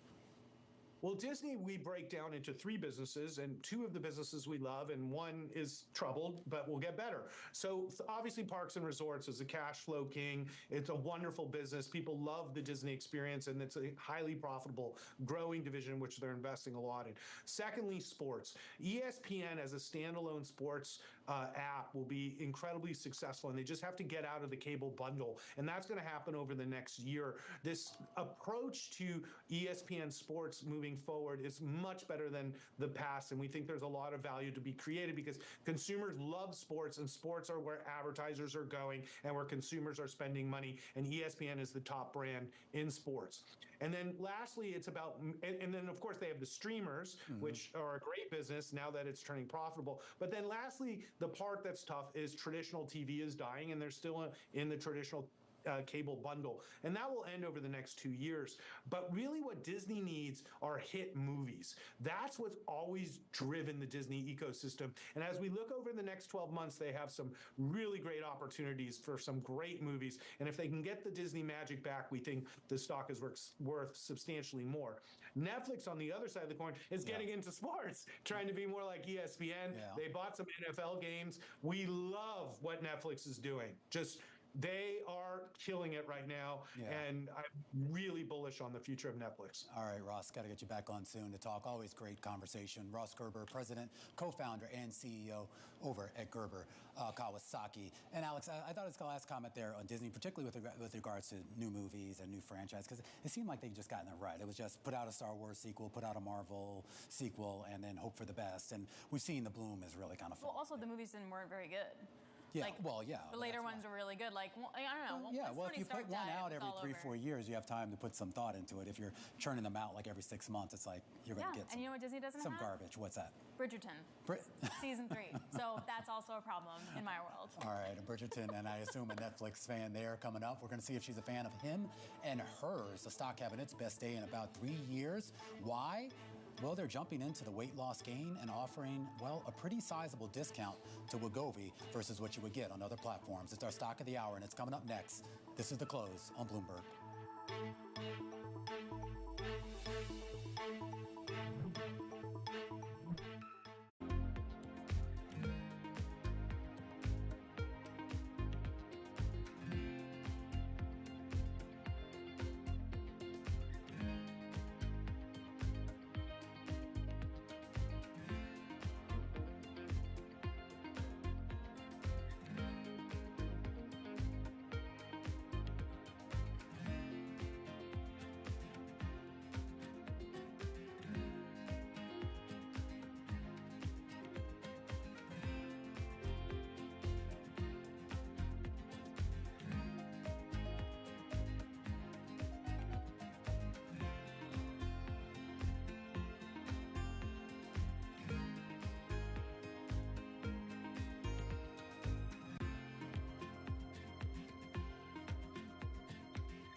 Good morning. This is Bloomberg Surveillance. This is Bloomberg Daybreak Europe. You're watching The China Show. This is Bloomberg Technology. This is the countdown to the close. Welcome to Balance of Power. This is Bloomberg.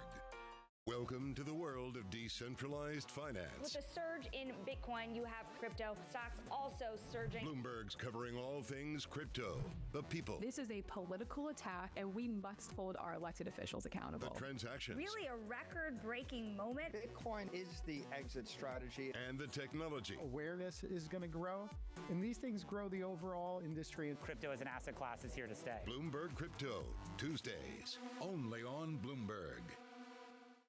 DOJ or other authorities could face bigger challenges next. It was going to keep rain World Cup. This is a 3 as the economic picture, covering the intersections of Hollywood, Silicon Valley, and beyond. It's the world's second largest economy with a growing influence in global affairs. But geopolitical uncertainties, deflationary pressures, and questions about foreign investment linger.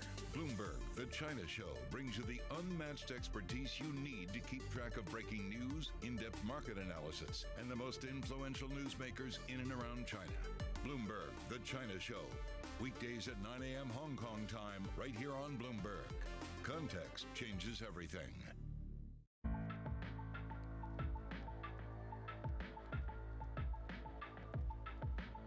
This is Bloomberg.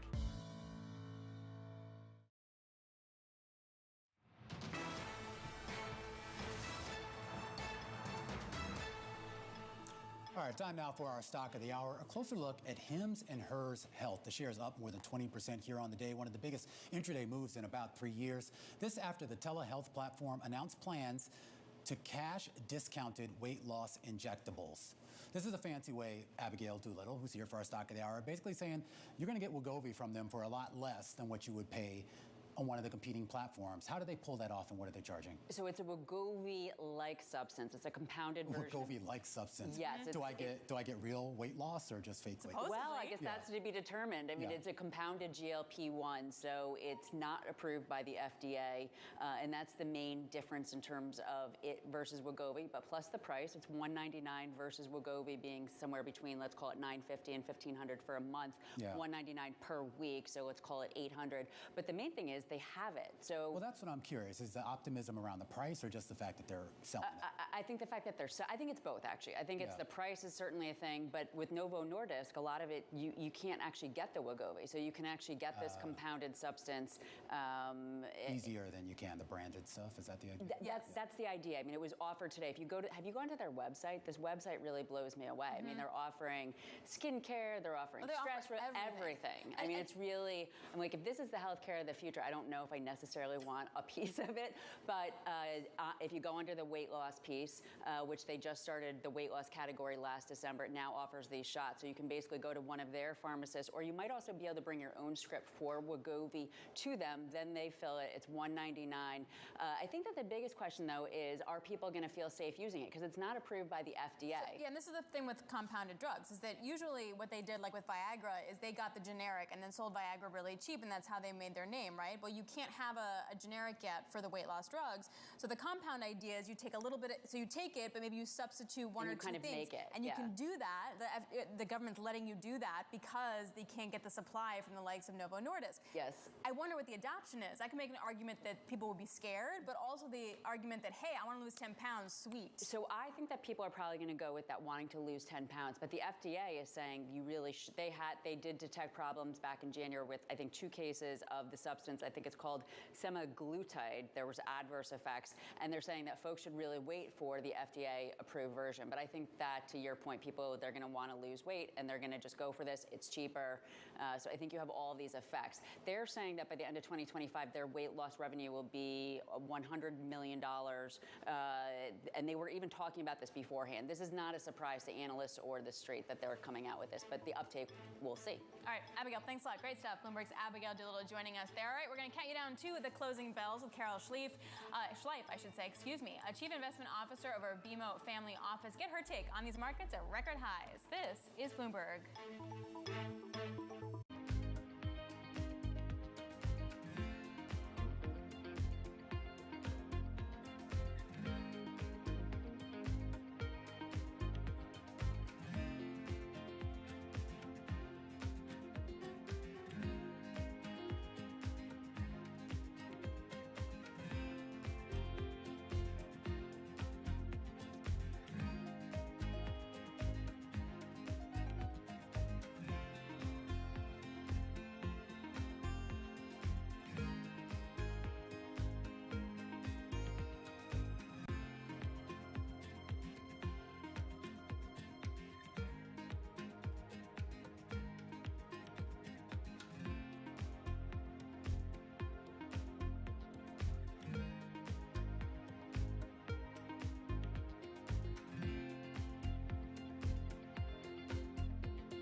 Politics to the world of business. 2 times a day at 1 p.m. and 5 p.m. Eastern Time, hosts Joe Matthew and Keely Lines deliver news, insight, and analysis from and about politics' biggest power players. The president has been clear that is non-negotiable. I mean, this is going to be an ugly, ugly year. Balance of Power, live around the world twice a day at 1 and 5 Eastern. Only on Bloomberg TV and radio. Context changes everything. Liquidity is the lifeblood of an airline. We make very conservative decision-making about when we raise funding and how we raise funding. We try to diversify our sources, and we're always very focused on the actual rates. And we like to build in flexibility in these financing structures so that we have an opportunity to prepay debt when appropriate, so that we can continue to optimize the overarching rates that we're paying. What have you learned with the dynamic move of the interest rates that we've seen from Chairman Powell? I mean, do you go fixed structure or floating structure, much more like what they do in Europe? Yes and yes. We have a mix currently. It's a little bit of a different model than what I was used to in the public company space. Say in some ways we provide ourselves with a natural hedge, leaving some of our debt floating and some fixed. You have to have the short-term discipline to sort of circle the wagons around cash. I mean, cash is oxygen. I know where every ounce of cash is going, but we also have to be nimble around that as well because things change by the day. I know the folks who aren't willing to invest right now may have large pockets of investment in the future. So I want to be in front of them. They may not be a buyer at this point, but I do want to spend a lot of time in front of that other set that is a buyer at this point. They're interested. They want to be an early adopter of the stock. They're interested in the story.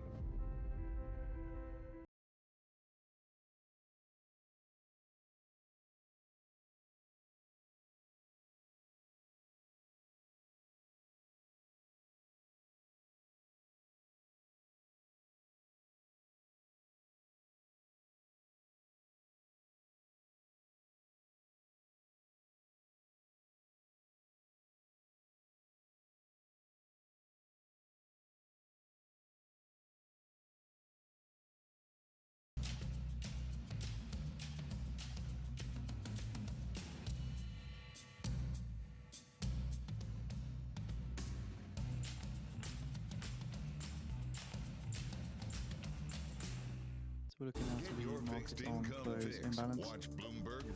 140 million to the sell side. Context changes everything.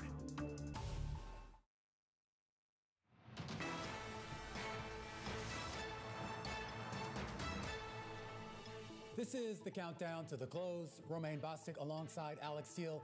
10 minutes until we get to those closing bells. A mixed day on the street, though, but tech stocks doing a pretty good job. Yeah, the NASDAQ 100 and the NASDAQ still at record highs. The S&P fading a little bit here. It's really the push and pull. Ironically, yes, tech, but also banks dragging the indices a little lower. But then you also have cruise lines, Norwegian Cruise, best performing stock in the S&P, then followed by its peers on better than expected demand. Who would have thunk it? Absolutely. Increase, of course, in that forecast, giving investors a little bit of optimism there. One of the biggest gainers out there, and we should point out the S&P oscillating between that record high set last week and a potential fresh record high today. A lot of questions, though, exactly about the disconnect between what we're seeing in the stock market and the economy. I had a chance to pose that question to the CEO of BNY Mellon, who shared his view. Take a listen. The U.S. economy has surprised to the upside over the course of the past year or so. We've seen that with inflation being stickier.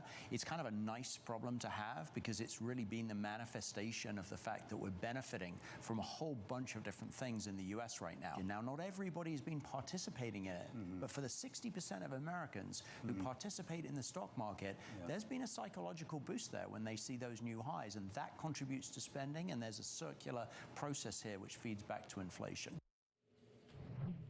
And that was Robin Vince, the CEO of BNY Mellon, and I had a chance to catch up with them last week.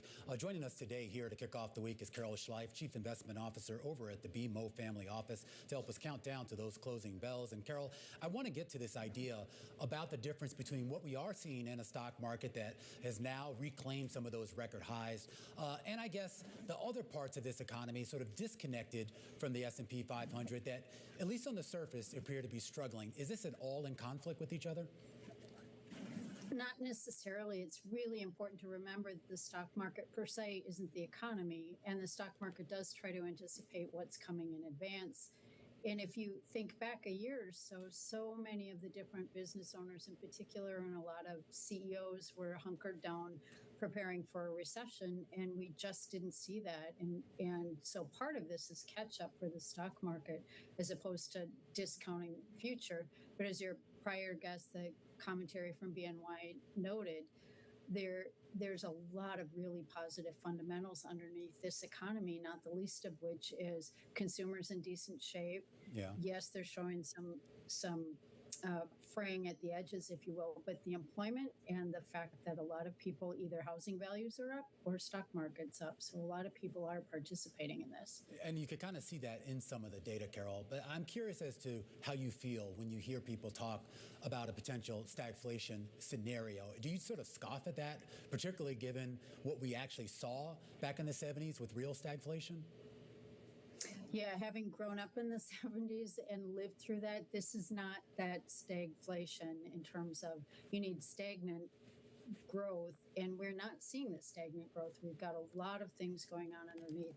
We did have a bout of inflation, but it was lasting inflation back from the 70s into the early 80s, and we're not seeing that. Yes, it's sticky around the 3.5% range, but it's not that 9, 10, 11% range that we saw back then. So you've got better growth, lower inflation, even though if it's not quite as low as the Fed wants to see it.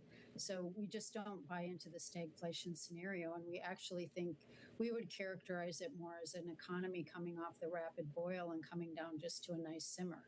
So the economy just basically landing in a non-aggressive, bad way at the end of the day, Carol. So how do you best play that? Like, you just kind of ride it out? How do you find value in that?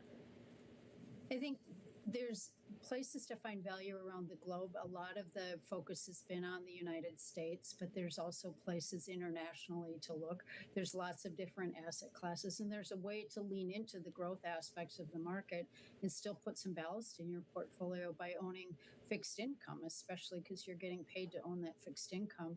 We do think one of the biggest dangers is to sit with too much cash on the sidelines, because when the Fed does get around to starting to lower rates, those money market funds, which are a pretty safe, attractive place to be right now, we'll start seeing the yields crushed on those in pretty short order as the Fed does start to eventually bring rates in. So there's lots of ways to be constructive with your portfolio, and a lot of different industries to look at, different segments of the economy, different public and private places to be. There's a lot to do.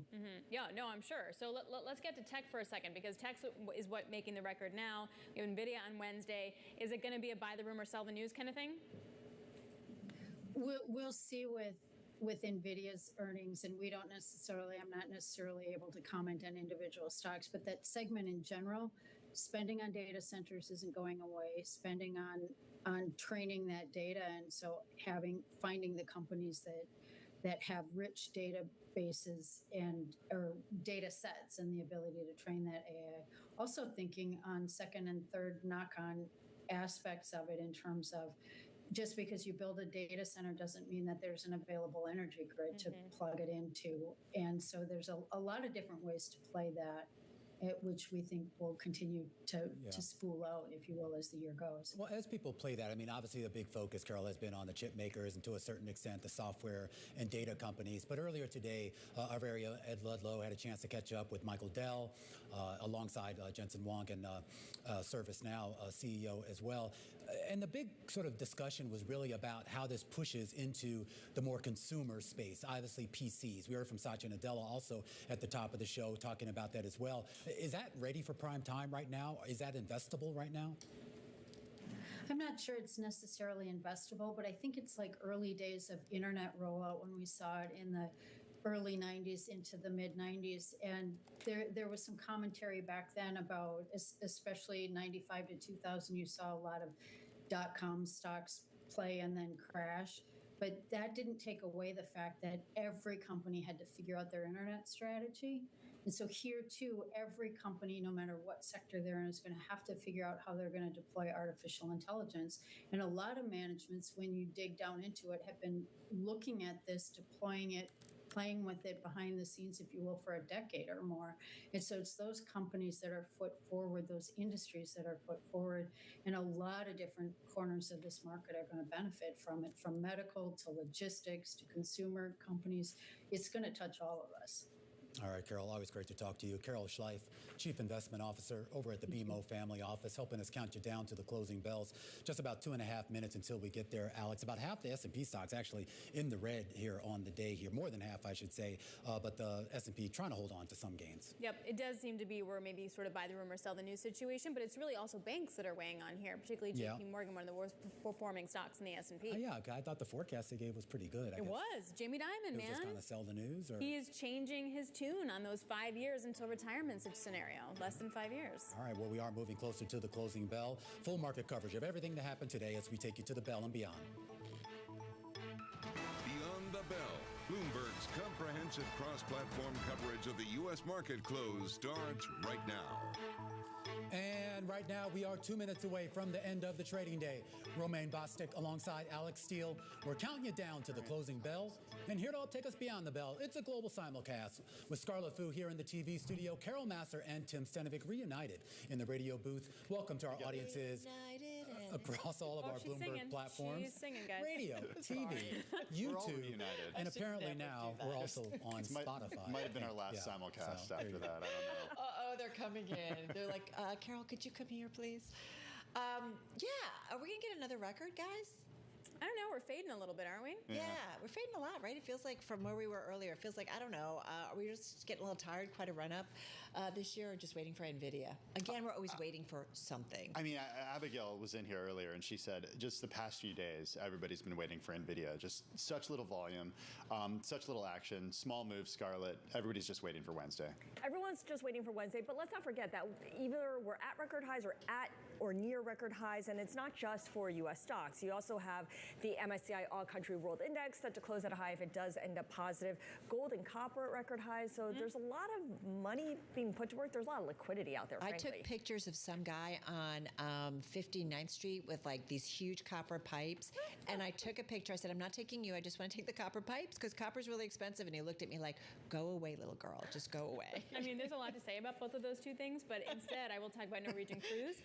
Talk about, stocks that are doing well. I mean, it boosted its adjusted earnings per share forecast for the full year. It's relifting its peers. Again, not just tech. All right, we're getting the closing bells here in New York. A mixed bag all around with the Dow Jones Industrial Average losing roughly about 200 points on the day. That's a loss of about 0.5% here.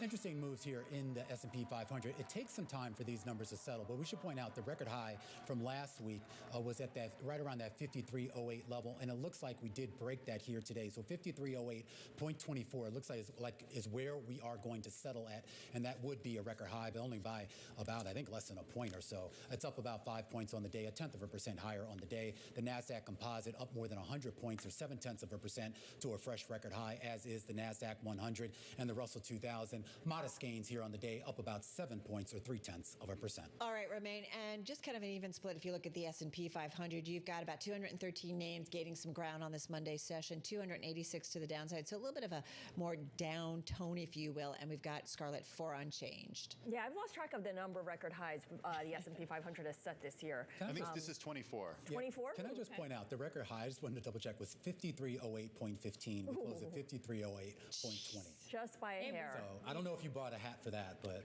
that would be impressive if you. I would just need Post-it notes for the last two, numbers after the decimal point. She would.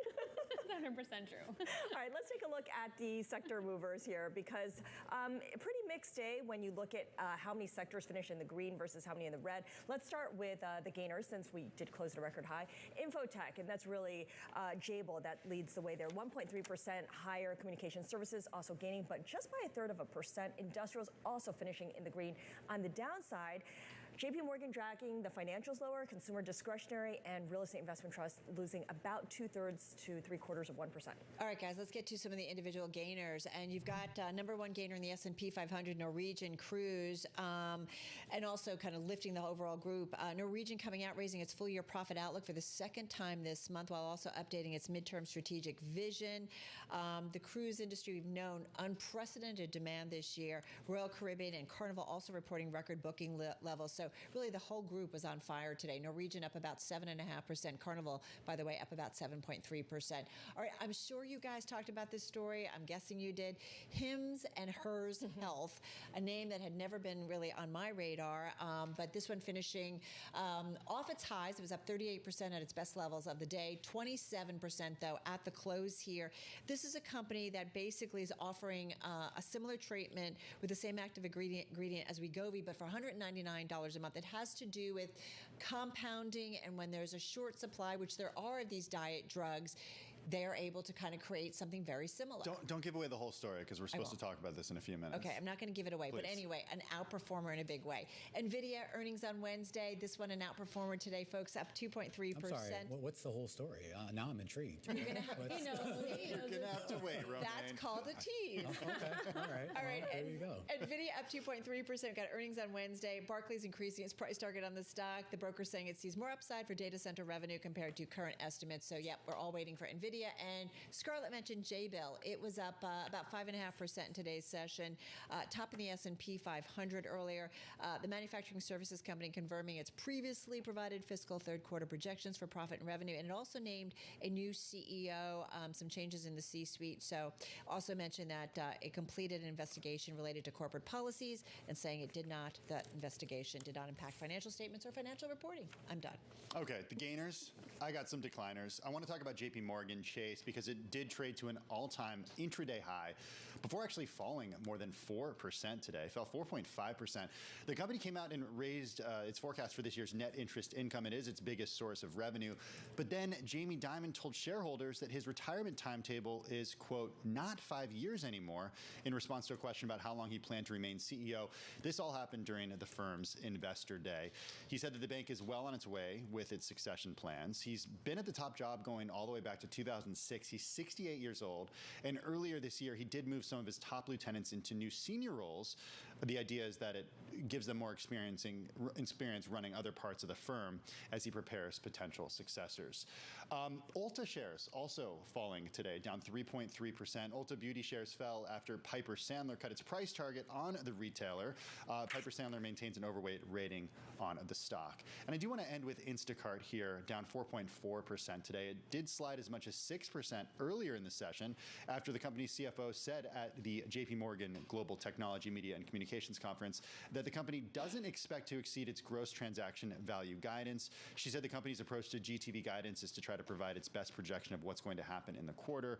And she said that we're providing guidance that we do not expect to exceed, which, of course, disappointed investors. I just want to go back real quickly to the S&P 500. We said it closed at a record high. We also say it takes a while for these numbers to settle. They have now settled, and it is not a record high. So we should just point out 53.08. Remove the banner. Was the record high from May 15th. The official close today right now is 53.08.13. So if you are one of these people keeping score here, Scarlett, change your Post-it. Yeah, that's what I was just going to say. That's why I have the Post-it notes on the hat. Take off the cap. We're joking, but we're not actually, because she does have Post-its where she puts things. I know this because I do the same thing. All right, let's get a quick check-in here on yields. They were up. The 10-year yield is above that 50-day moving average. So that's kind of all you have to know. A little bit of selling there in the bond market, Scar. All right, we have Zoom Video coming out with results. Let's go with the first quarter adjusted EPS, $1.35, beating the consensus estimate of $1.19. Revenue slightly higher than anticipated, $1.14 billion versus $1.13 billion. Keep in mind that this is a small single-digit increase in revenue, and that has not happened, this single-digit revenue increase since fourth quarter of 2022. As for the outlook for this quarter, it's the second quarter revenue of $1.15 billion to, nope, that's a typo, so we'll come back to that. Second quarter adjusted EPS of $1.20 to $1.21. Analysts were looking for $1.24. So that outlook for second quarter EPS does fall short. Full year revenue, $4.61 billion to $4.62 billion.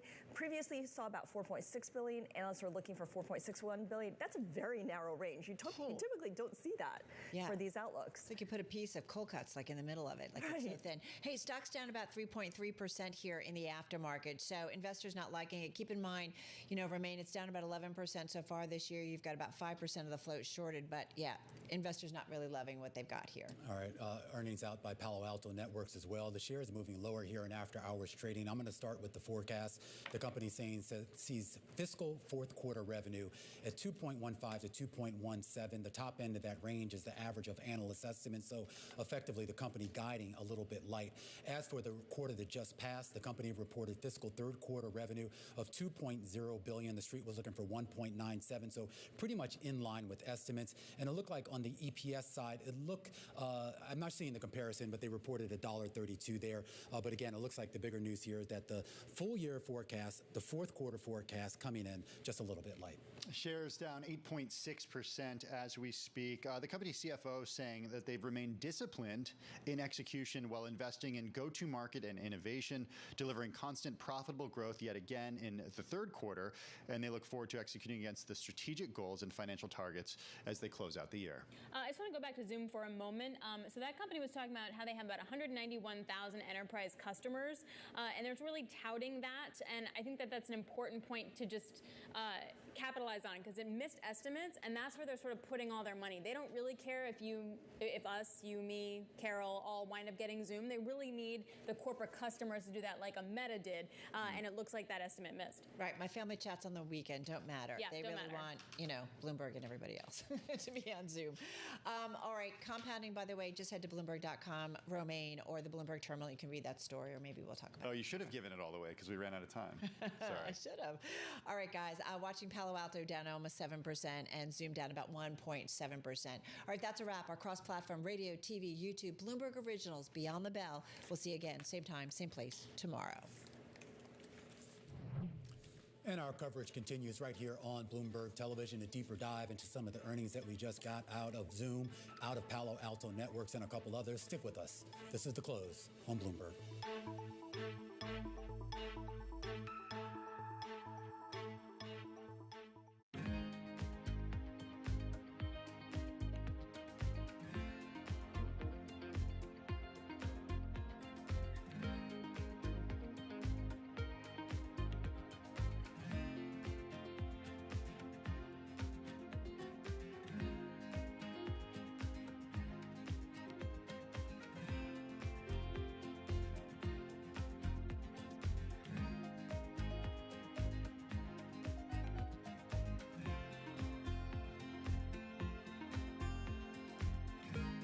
The names that move markets are on Bloomberg.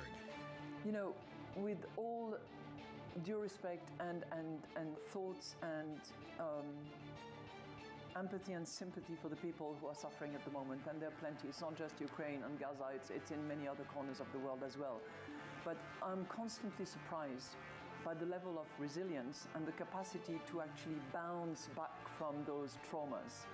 So I have faith in the human beings and their capacity to respond to adversity. We've seen it. Look, earlier in the pandemics, we thought that the world was coming to an end, right? It hasn't. Nobody thought that vaccines would come up in such a short period of time. And every time, we have to constantly resurrect this spirit of resilience. But are you hopeful that... I'm always hopeful. Come on, we have to be. We have to be. Bloomberg. Context changes everything. People ask me all the time, what is the key to being a really good investor? And I tell them it's to surround yourself with and work with the best investors you can find. On Bloomberg, we would like to have managed. I had a big insight one day that women don't invest as much as men do. That, we all think it's because they're risk averse, but maybe it was because nobody built anything for them.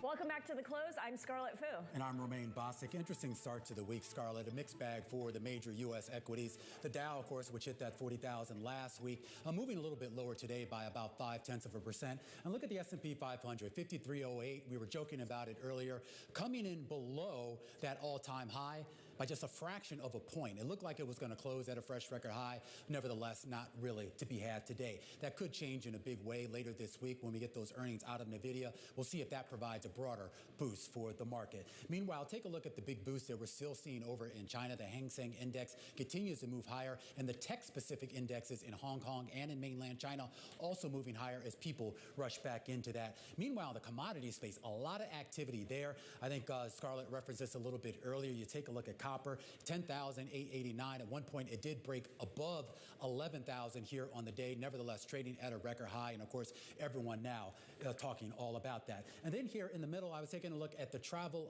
and tourism names here. One of the big movers today out there, Scarlett, was Norwegian Cruise Lines. The banks also providing a little bit of movement today as well. Absolutely. Norwegian Cruise Line was the best performer in the S&P 500, but I want to move ahead to the banks that you referenced there. Goldman Sachs finishing down 1%.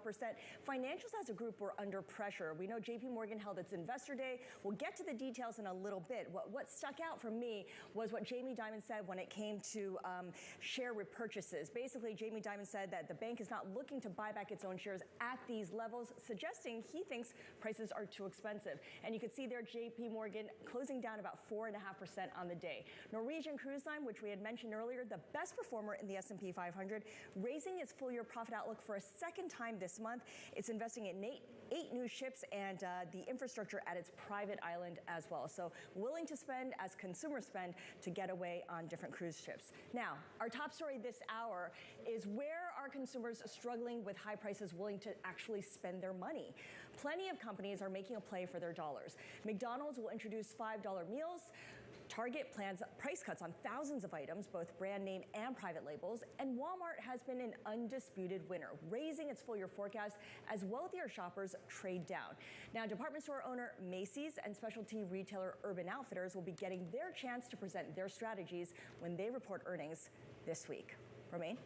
All right, Scarlett, let's turn back to some of those earnings that crossed the wire just a while ago. Zoom, the share is oscillating between gains and losses here after it forecasted adjusted earnings per share for the second quarter, guidance that missed the average of analyst estimates. Let's talk to one of the analysts covering this stock, Michael Turin, senior analyst over at Wells Fargo, joining us right now. He has an underweight rating and a $70 price target on the shares here. Michael, I was looking at the numbers here. The growth obviously that this company had seen coming out of the pandemic has clearly faded. But is there any hope that we could see a turnaround here? Anything encouraging? Well, the management team mentioned last quarter that Q2 is when they were expecting the model to rebound. So I think that's what investors are waiting for. I don't see much in Q1 initially that supports that forming much quicker. I think the metric investors are likely wrestling with here is the dollar-based net expansion rate for enterprise customers is down to 99%, which means that customers are renewing at a lower rate than where they started a year ago.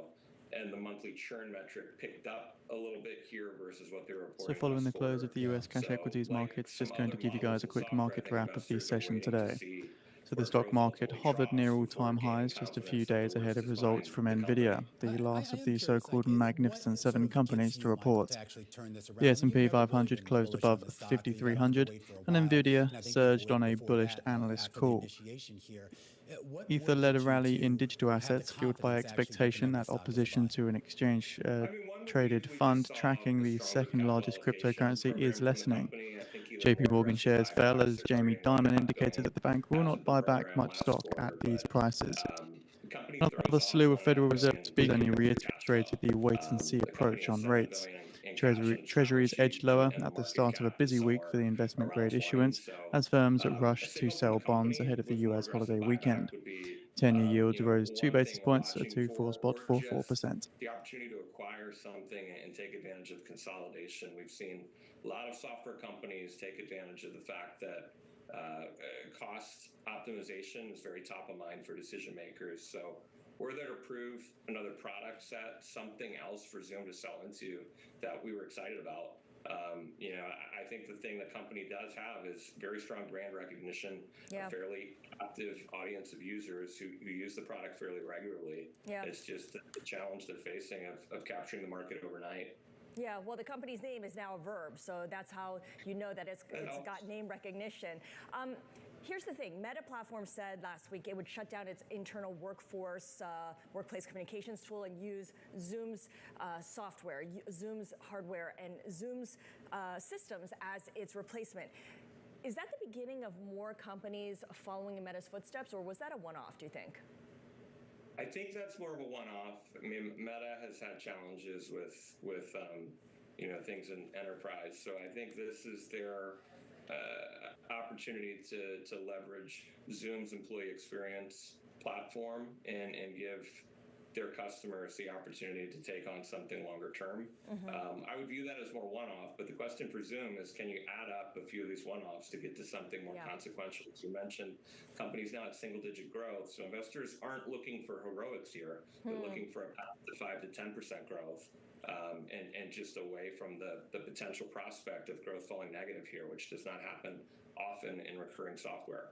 I like the way you put that. They're not looking for heroics here. I mean, should investors look at Zoom as a utility more than a growth company? Because those who are paying for Zoom services are likely to continue doing so. They're just not going to get a lot of growth from the small to medium enterprises that they had relied on.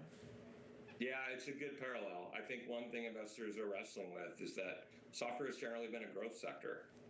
Investors generally have a growth bias, and I think have challenges with valuing these companies that fall into more of a value-like framework. So I do think there are elements of what you're saying that are right. Investors need to look at this business as, look, it's efficient. It's already 40% margin. So the growth trajectory is different, but the stability of it is still something that I think there's an investor audience for. The challenge is value investors don't tend to look at software very often. They have challenges with a few other elements of the business model we could spend more time talking about. Yeah. Well, maybe when they start paying a dividend, that might change, right? Yeah. Dividend, stock-based compensation, there are certain elements of the software model that have been misaligned with value investors and can leave companies in this difficult in-between period. All right, Michael, going to have to leave it there. Michael Turin, Wells Fargo senior analyst. A closer look at Zoom. Shares lower by about a fraction of a percent here and after hours trading. But we want to turn our attention here to Peloton. Those shares down 13%. This after the company said it's going to launch a $1 billion leveraged loan sale as it refinances debt. Now, everyone knew that this was coming, but the breakdown of it is intriguing. $275 million in convertible senior notes due in 2029, a $1 billion 5-year term loan facility. That is what they disclosed. We should point out, Scarlett, this is going to replace an $800 million convertible senior notes outstanding that they were paying 0% on. And the chatter, again, they didn't disclose this in the release, but Bloomberg reporting over the last few weeks has said that they had been shopped around by JP Morgan at 6% here. So yes, this does give them some relief in terms of getting out of the current debt. But of course, it means the debt servicing cost is going to be a lot higher going forward than it was in the past. It had to pay up. So like Zoom, another pandemic darling that has struggled to adjust to the post-pandemic norm. You mentioned JP Morgan had been shopping the company around. There are a lot of headlines out of JP Morgan, specifically its investor day today. And one of the most interesting were Jamie Dimon's comments on succession. I have the energy that I've always had. That's important. I think when I can't put the jersey on and give it full thing, I should leave, basically. The board probably, it's up to them at the time. Will I stay as chairman for a while? We'll see. But I think and we're on the way. I mean, we're moving people around. Joining us now, Sally Bakewell, who leads our U.S. finance coverage here at Bloomberg. He says it's up to the board. He's the chairman of the board, so it's kind of up to him, isn't it? Yes, I guess. I don't know. I think it is up to the board. I mean, it was an interesting morning. Jamie Dimon has never really pulled his punches, but he seemed to throw even less caution to the wind today, particularly on the matter of succession as well as regulation and buybacks. And if you look at what he said on succession, it was interesting because for quite a long time he has had this kind of joke whereby whenever he's asked if he's going to retire or how long he'll remain as CEO, he says about 5 years. And now he is about 2.5 years through a retainment package. And today, when he was asked the question, how long does he expect to stay? And we saw him answer it just then. He also said that that 5-year timetable is not really on the table anymore. I thought that was the most interesting thing, the fact that he said that so definitively. I am curious of why there would be such a market reaction to this. I mean, we all knew this day was going to come eventually. There's been a lot of chatter about some of the management changes they've made at the top, who their successors would be here. So why would the market be this rattled by this? I think it was a combination of this, because indeed the market has expected this for a long time. It sort of reshuffled its top lieutenants earlier this year to give some of its senior executives experience running some of its bigger operations. But I think the market was also reacting to his comments about buybacks, because the bank said that, it does expect to perhaps do increased buybacks. It said that early this morning, but Jamie Dimon sort of tempered those expectations somewhat by saying that he doesn't expect to do a lot of buybacks at the current prices. Yeah, so even Jamie Dimon thinks prices are too high. Is that the takeaway here?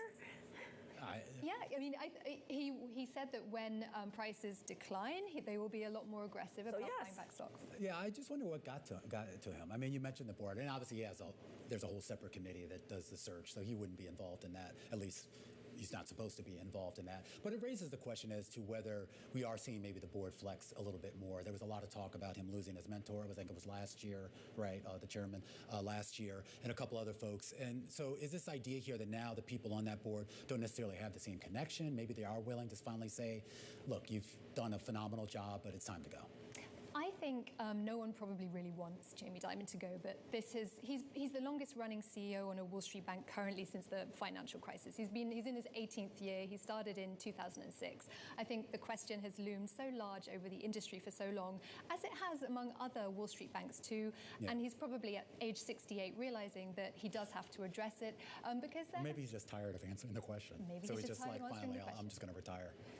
You know, next time around, 2.5 years, he can say another 5 years, and then we start the clock all over again, right? Sally, thank you so much. Sally Bakewell covering finance for us here at Bloomberg News, leading our coverage there. Now, we mentioned Jamie Dimon. We're going to talk about the top 3 movers and shakers at the center of the day's biggest stories outside of Jamie Dimon. This is The Close on Bloomberg.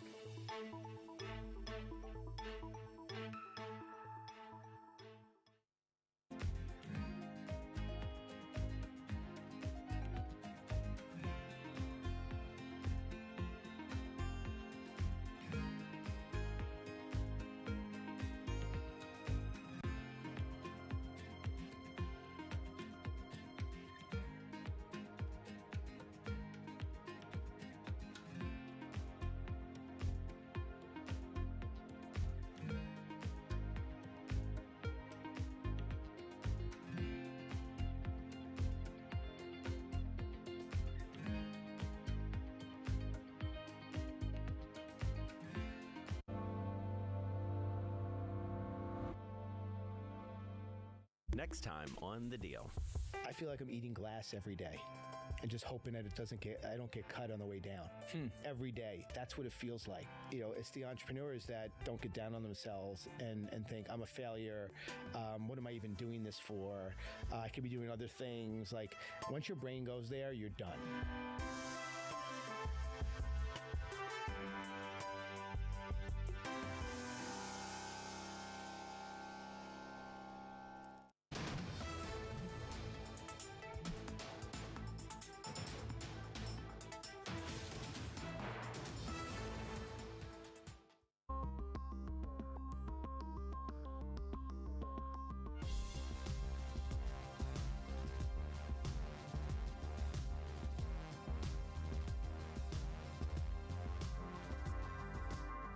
Bloomberg has enhanced search on the terminal to deliver what you need when you need it. Now, you can simply type phrases in everyday English in the command line. Compare financials. Find people. Analyze markets. You can enter phrases or ask questions. What do you want to know today? Ask a question or visit SearchGo to find answers now.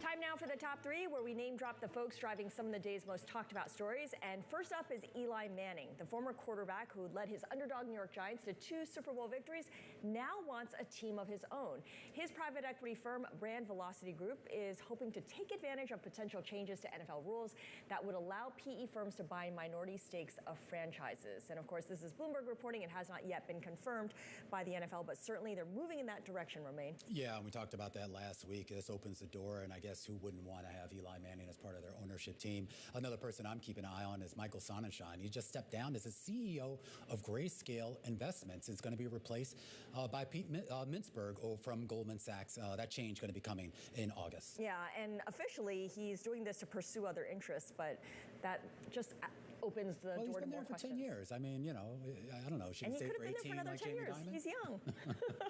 All right, finally, Ivan Boesky. You remember him. I remember him. The one-time Wall Street titan, later exposed as an insider trading in the 1980s. has died. He's the real-life inspiration for Gordon Gekko. Yeah, I mean, that whole greed is good speech that you saw in that movie is directly attributed to a speech that apparently he gave to graduates of California. Though I think he later tried to say he never actually said that, but I think it's on the record. But it should be pointed out, I mean, look, he had a phenomenal career. I mean, before he got in trouble. I mean, just taking really what was just a small inheritance and turning it into a multi-$100 million fortune. But of course, when you talk about the downfall of Drexel Burnham, of Michael Milken, and all those cohorts, and the role Ivan Boesky and his testimony, they really did all those guys in. So, you know, someone who obviously gets lauded on Wall Street, but also a bit of a villain as well, if you will, here in the days when I think anything went on Wall Street. Yeah, the go-go 80s. Yeah. He's very much, he personifies that. I think part of the speech he was giving, greed is all right, by the way, as opposed to greed is good, what Gordon Gekko said. Yeah. All right, well, Ivan Boesky passing away here. This is the close on Bloomberg.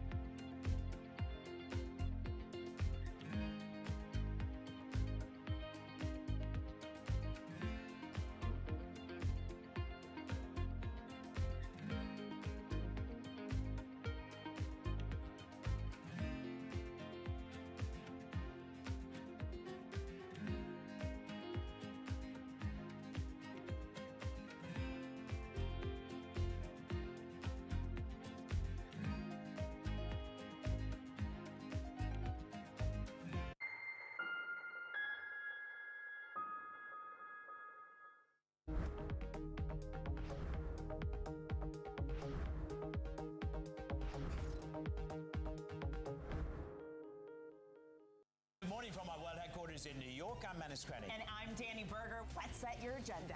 Bloomberg Brief delivers the market news, data, and analysis you need live every weekday at 5 a.m. Eastern. Bloomberg. Context changes everything. From the beating heart of global finance, economics, and politics, and wherever newsmakers are moving markets, Bloomberg brings you conversations that allow for deep discussions and important insights. How has that shaped your strategy for the bank? Is this a new normal? Is this like a catalyst? Do you think we're in a new phase for dividend policy overall? That's a great question. I'm Francine Lacroix, and this is The Pulse, every weekday at 9 a.m. only on Bloomberg.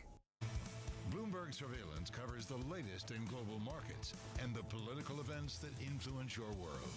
Join Jonathan Farrell, Lisa Abramowitz, and Anne-Marie Hordern only on Bloomberg. Context changes everything.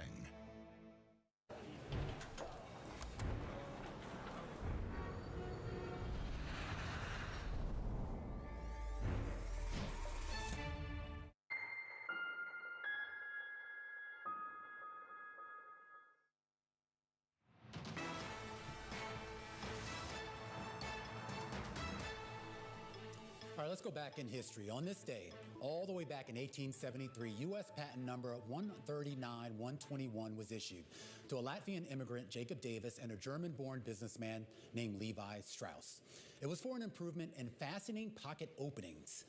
As mundane as that may sound, the invention being patented was for metal rivets designed to hold indigo denim waist overalls together, what we now know today as blue jeans. The problem and the solution began with Davis, a tailor in Reno, Nevada, who kept fielding customers who wanted the pockets of their work pants reinforced to prevent rips. It was a simple problem and a simple solution. Davis realized that a thicker material secured with metal rivets would be more durable for the laborers, the farmers, and the miners who were the primary wearers of denim at the time. In need of money, though, he reached out to Strauss, who was selling cloth in San Francisco and at the time agreed to pay the $68 in patent fees. Now, to be sure, Davis and Strauss technically didn't invent blue jeans. The phrase itself traces all the way back to the Renaissance and the French bleu de jaune, which was a reference to the blue fabrics imported from Italy.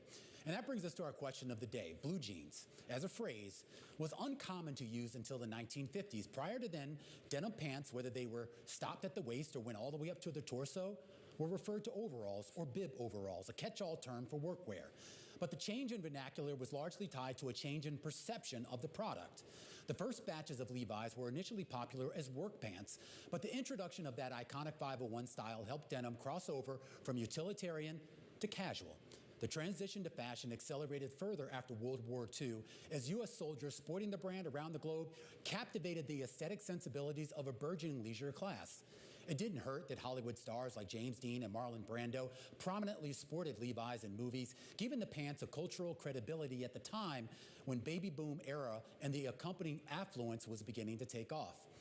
While Levi's has had its shares of ups and downs, the company's legacy may be rooted more in its ability to keep up with the changing tastes and social mores. Belt loops, they were added to jeans in the 1920s. Lady Levi's, they were introduced in the 30s to target specific body shape differences. The 1950s brought us the cuffed and boxy style, as well as the first zipper fly, which was met with derision and fear for obvious reasons. Slim cigarette-cut jeans for women dominated the 1960s. Bell-bottoms and patchwork jeans were prominent in the 70s, and from there, it was high-waisted jeans favored by moms, then big and baggy jeans favored by rappers, then low-rise jeans favored by Britney Spears, and then skinny jeans favored by whoever could squeeze themselves into it. Of course, fashion tends to be cyclical, and now we're back again to the wide-leg jeans, the culottes, and comfort. Whatever style or trend Levi's has had, whatever style or trend has really dominated, Levi's has really managed to endure for 171 years now, and maybe, Scarlett, 171 years more. Fantastic summary. They've gone from a utilitarian to casual to high fashion in that time. Let's stay with retail following that upbeat report from Walmart last week, because we have Macy's, Target, Ross, and TJX all among the companies set to report this week, along with a bunch of specialty retailers too. Joining us now for a preview is Sucharita Kodali. She is a retail analyst at Forrester Research. So Sucharita, we have what some people are calling a K-shaped economy, in which the wealthy are doing fine and spending plenty of money and not really being held back, while those with lower incomes are really struggling with high prices and are looking for different ways to cut their costs. In that kind of environment, which retailers stand out the most? Yes, Walmart's done well, but of those that are reporting this week, for instance, Macy's, TJX, Ross, who stands out? Well, certainly anybody that is a value retailer should do well. So certainly the off-price companies, TJX and Ross, have been doing incredibly well for the last decade, but certainly through the pandemic and now as well, when consumers are concerned about inflation and they're looking for great value wherever they can. That also explains a lot of the success of other sectors like the club sector, the warehouse club sector. Now, the department store sector is a different beast because particularly in that middle range of department stores, unfortunately, like Macy's, they're more challenged because the consumer has either gone, to your point, very high end, or they go to really to the bargains and the value at stores like Walmart or even the Dollar Channel. Target's a funny one because it should be doing well. It didn't have a great quarter last quarter, but I think some of those are executional issues, and it often ends up being cyclical. And if it doesn't recover this quarter, I do expect probably in the next 12 months for it to have stronger quarters in the future. Okay, so I think it's interesting that you point out Target should be doing well. The strategy is there, but the execution may be something it needs to fine tune. For someone like Macy's, a department store chain, what is the strategy? Well, they are really challenged by, I think, some other external factors, namely the potential for a buyout. Sure. And whenever you have a scenario like that, that creates uncertainty among the employees.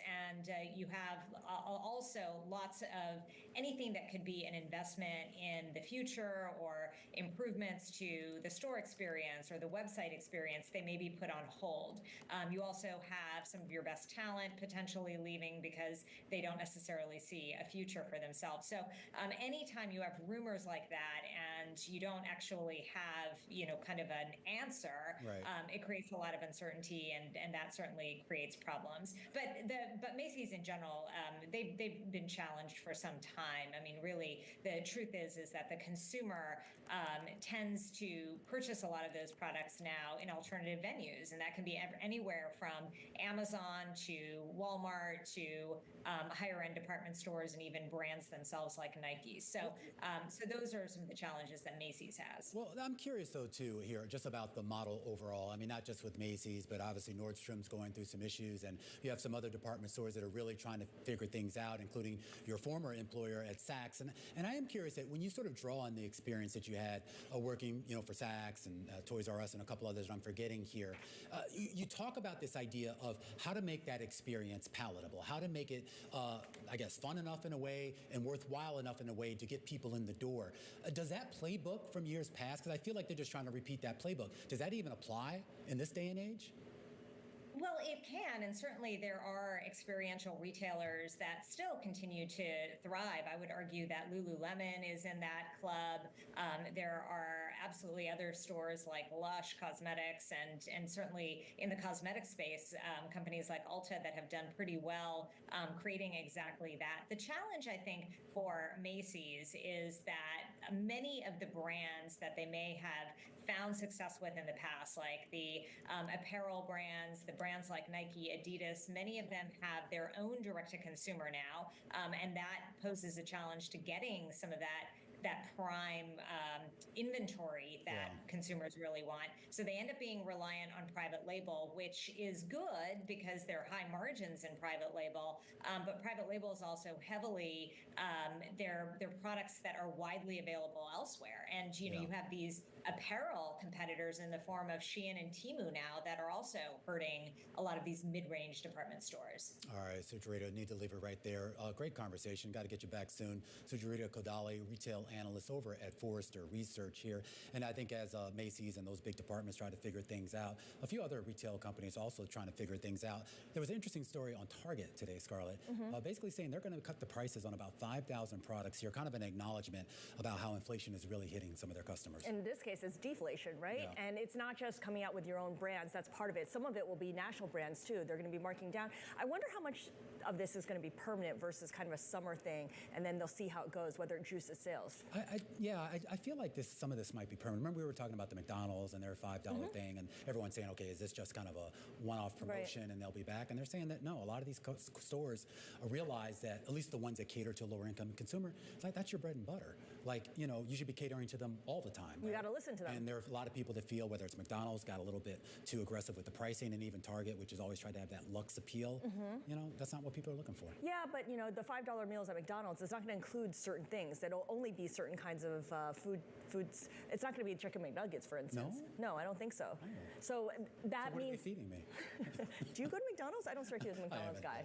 Yeah, but that means also when Target cuts prices, it's not across the board for everything. It'll be certain things, and it's a way to get people in for them to spend money on other things. Absolutely. All right, we're going to make a hard pivot from that and talk a little bit about property insurance, particularly commercial property insurance down in Florida, which apparently has been surging. The cost of that surging to nearly 5 times the national pace. That's according to the credit rating firm AM Best. And those rising costs are causing havoc for parts of the state's economy. Lauren Coleman-Lochner joining us right now, a Bloomberg reporter covering this story. And Lauren, I feel like every time we talk about Florida and real estate, it's always about the cost of insurance and how it just keeps going up. Is there any sort of hope that this might be stemmed? So there are things happening to mitigate those costs, is my understanding, but it's been a really tough slog for senior living, and those costs have continued to really climb way out of proportion to other property insurance costs. So give us a sense of what you learned when you talked to operators and owners of these senior living facilities, and how they're finally giving in, basically, after years of premiums going up. So we're seeing a lot of pressure and a lot of closures, or in some cases we see operators who say, look, these sharply higher property insurance costs are just sort of the last straw. We're already dealing with staffing shortages. We're dealing with increased regulation. We're dealing with much higher costs for workers, for things like food, things like construction, if you do have climate damage and you have to replace. And so this is one more pressure in a sector that's already very pressured. So how are they handling that with regards to the costs? Are those costs now being passed on to the clients, or are they eating those costs right now? So in some cases you can. If you have a private pay clientele, like some of these assisted living facilities, you can can pass them on. The question is to what extent can you pass them on, right? Everybody's aware of these costs, and even for affluent people or more affluent people, these places do not come cheap. So there is concern that there will be a limit as far as how much they can pass, but they at least have more flexibility. If you are in a nursing home and you have Medicaid reimbursement, that's already deemed inadequate to cover basic costs anyway by operators. All right, Bloomberg's Lauren Coleman-Lochner, thank you so much for bringing us this story. And of course, this raises all kinds of questions about if you had planned to go to Florida to retire, or if you're on the cusp of retiring in Florida.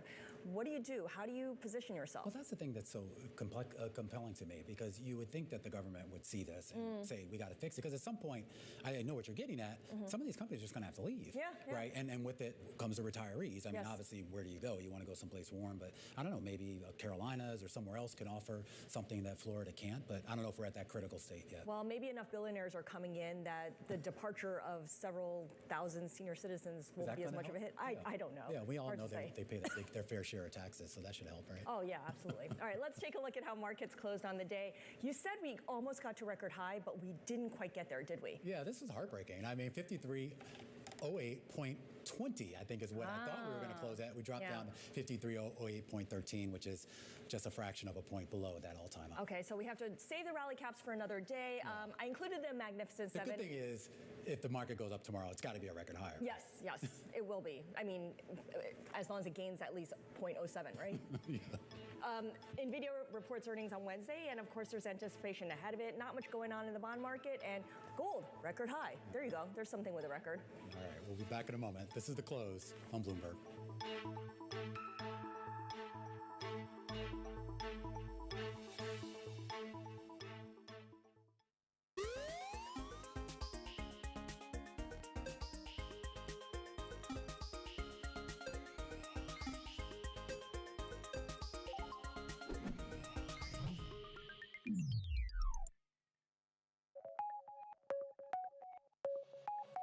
I decided to acquire Indeed 12 years ago when I was 36. I couldn't speak English, but I decided to move to the US with my family. Okay, let's study English. Let's, manage this big American company. But I could do it. Ages are just numbers. If you stay being very curious to run new things, you can keep doing that. So what we're trying to adjust is our company should be the place to maximize people's ability, people's talent, and people's passion, right? Our employees' passion. So we believe that if we can have the work or the vision, people can be passionate, and which is aligned with all what employee wants to do, that's the best way to maximize the people's ability. Follow your passion. That's right. So whether you're 14 or 40 years old. I think so. Because, what's the difference? I don't know. We might be totally wrong. That's how we have been running this company for 60 years. Bloomberg covers the world with unmatched reach and resources. From more than 120 countries, the moment news breaks, 24 hours a day. Bloomberg, context changes everything. Why do the biggest names in business choose Bloomberg? That is a great question. It's a great question. Great question. Great question. Best question I get all night. Bloomberg, top experts, great questions.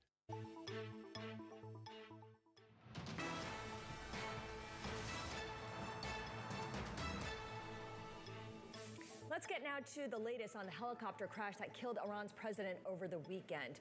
The state news agency out of Iran says a technical failure was responsible for the helicopter going down in a foggy, mountainous region of northwest Iran. 63-year-old Ibrahim Raisi was an ultra-conservative cleric and widely seen as a candidate to become the country's next supreme leader. His death comes at a time of heightened conflict in the Middle East. So joining us now from Washington is Bloomberg Balance of Power co-anchor Joe Matthew. Joe, there's been a lot of reporting on this as we try to figure out what happened. Has the U.S. responded to this in any meaningful way?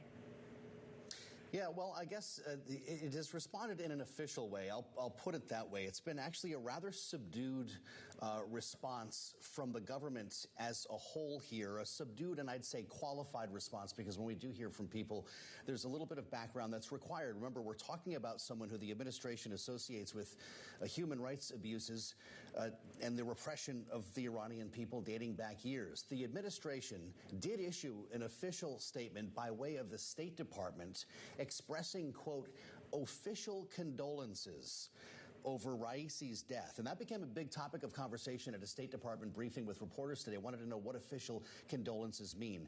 A spokesman named Matt Miller said a lot more about it, including this, that we regret any loss of life. We don't want to see anyone, he said, die in a helicopter crash. But that does not change his record as a judge or president of Iran. And the fact is that he has blood on his hands, unquote. Pretty stark reference from the podium today. We've heard a lot more from Capitol Hill, as you might imagine, where lawmakers feel a little bit easier to speak. But the fact of the matter is, this is not going to prompt a change in U.S. policy toward Iran. Well, I am curious about one thing, Joe. There's been a lot of talk about Raisi's relationship with Saudi Arabia. And whatever modicum of stability, whether real or just perceived, that relationship helped in the Middle East. Did the U.S. administration, any members of the U.S. administration, reference that, and did they raise any concerns about his absence in that process? No, they haven't. And to be fair, the president is making his way to town late today, back from Delaware. We haven't had the traditional briefing with reporters that would come with a full day of business in Washington remain. So that could be forthcoming. But you're putting your finger on something incredibly important, because this is all happening against the backdrop of this war in Gaza. And there are big questions about whether normalization with Saudi Arabia can even occur or be considered until and unless there is a ceasefire, which suddenly we seem a lot further away from. So you're talking about an issue that's being discussed in the back rooms at the State Department and at the White House, and not publicly, at least yet with reporters. All right.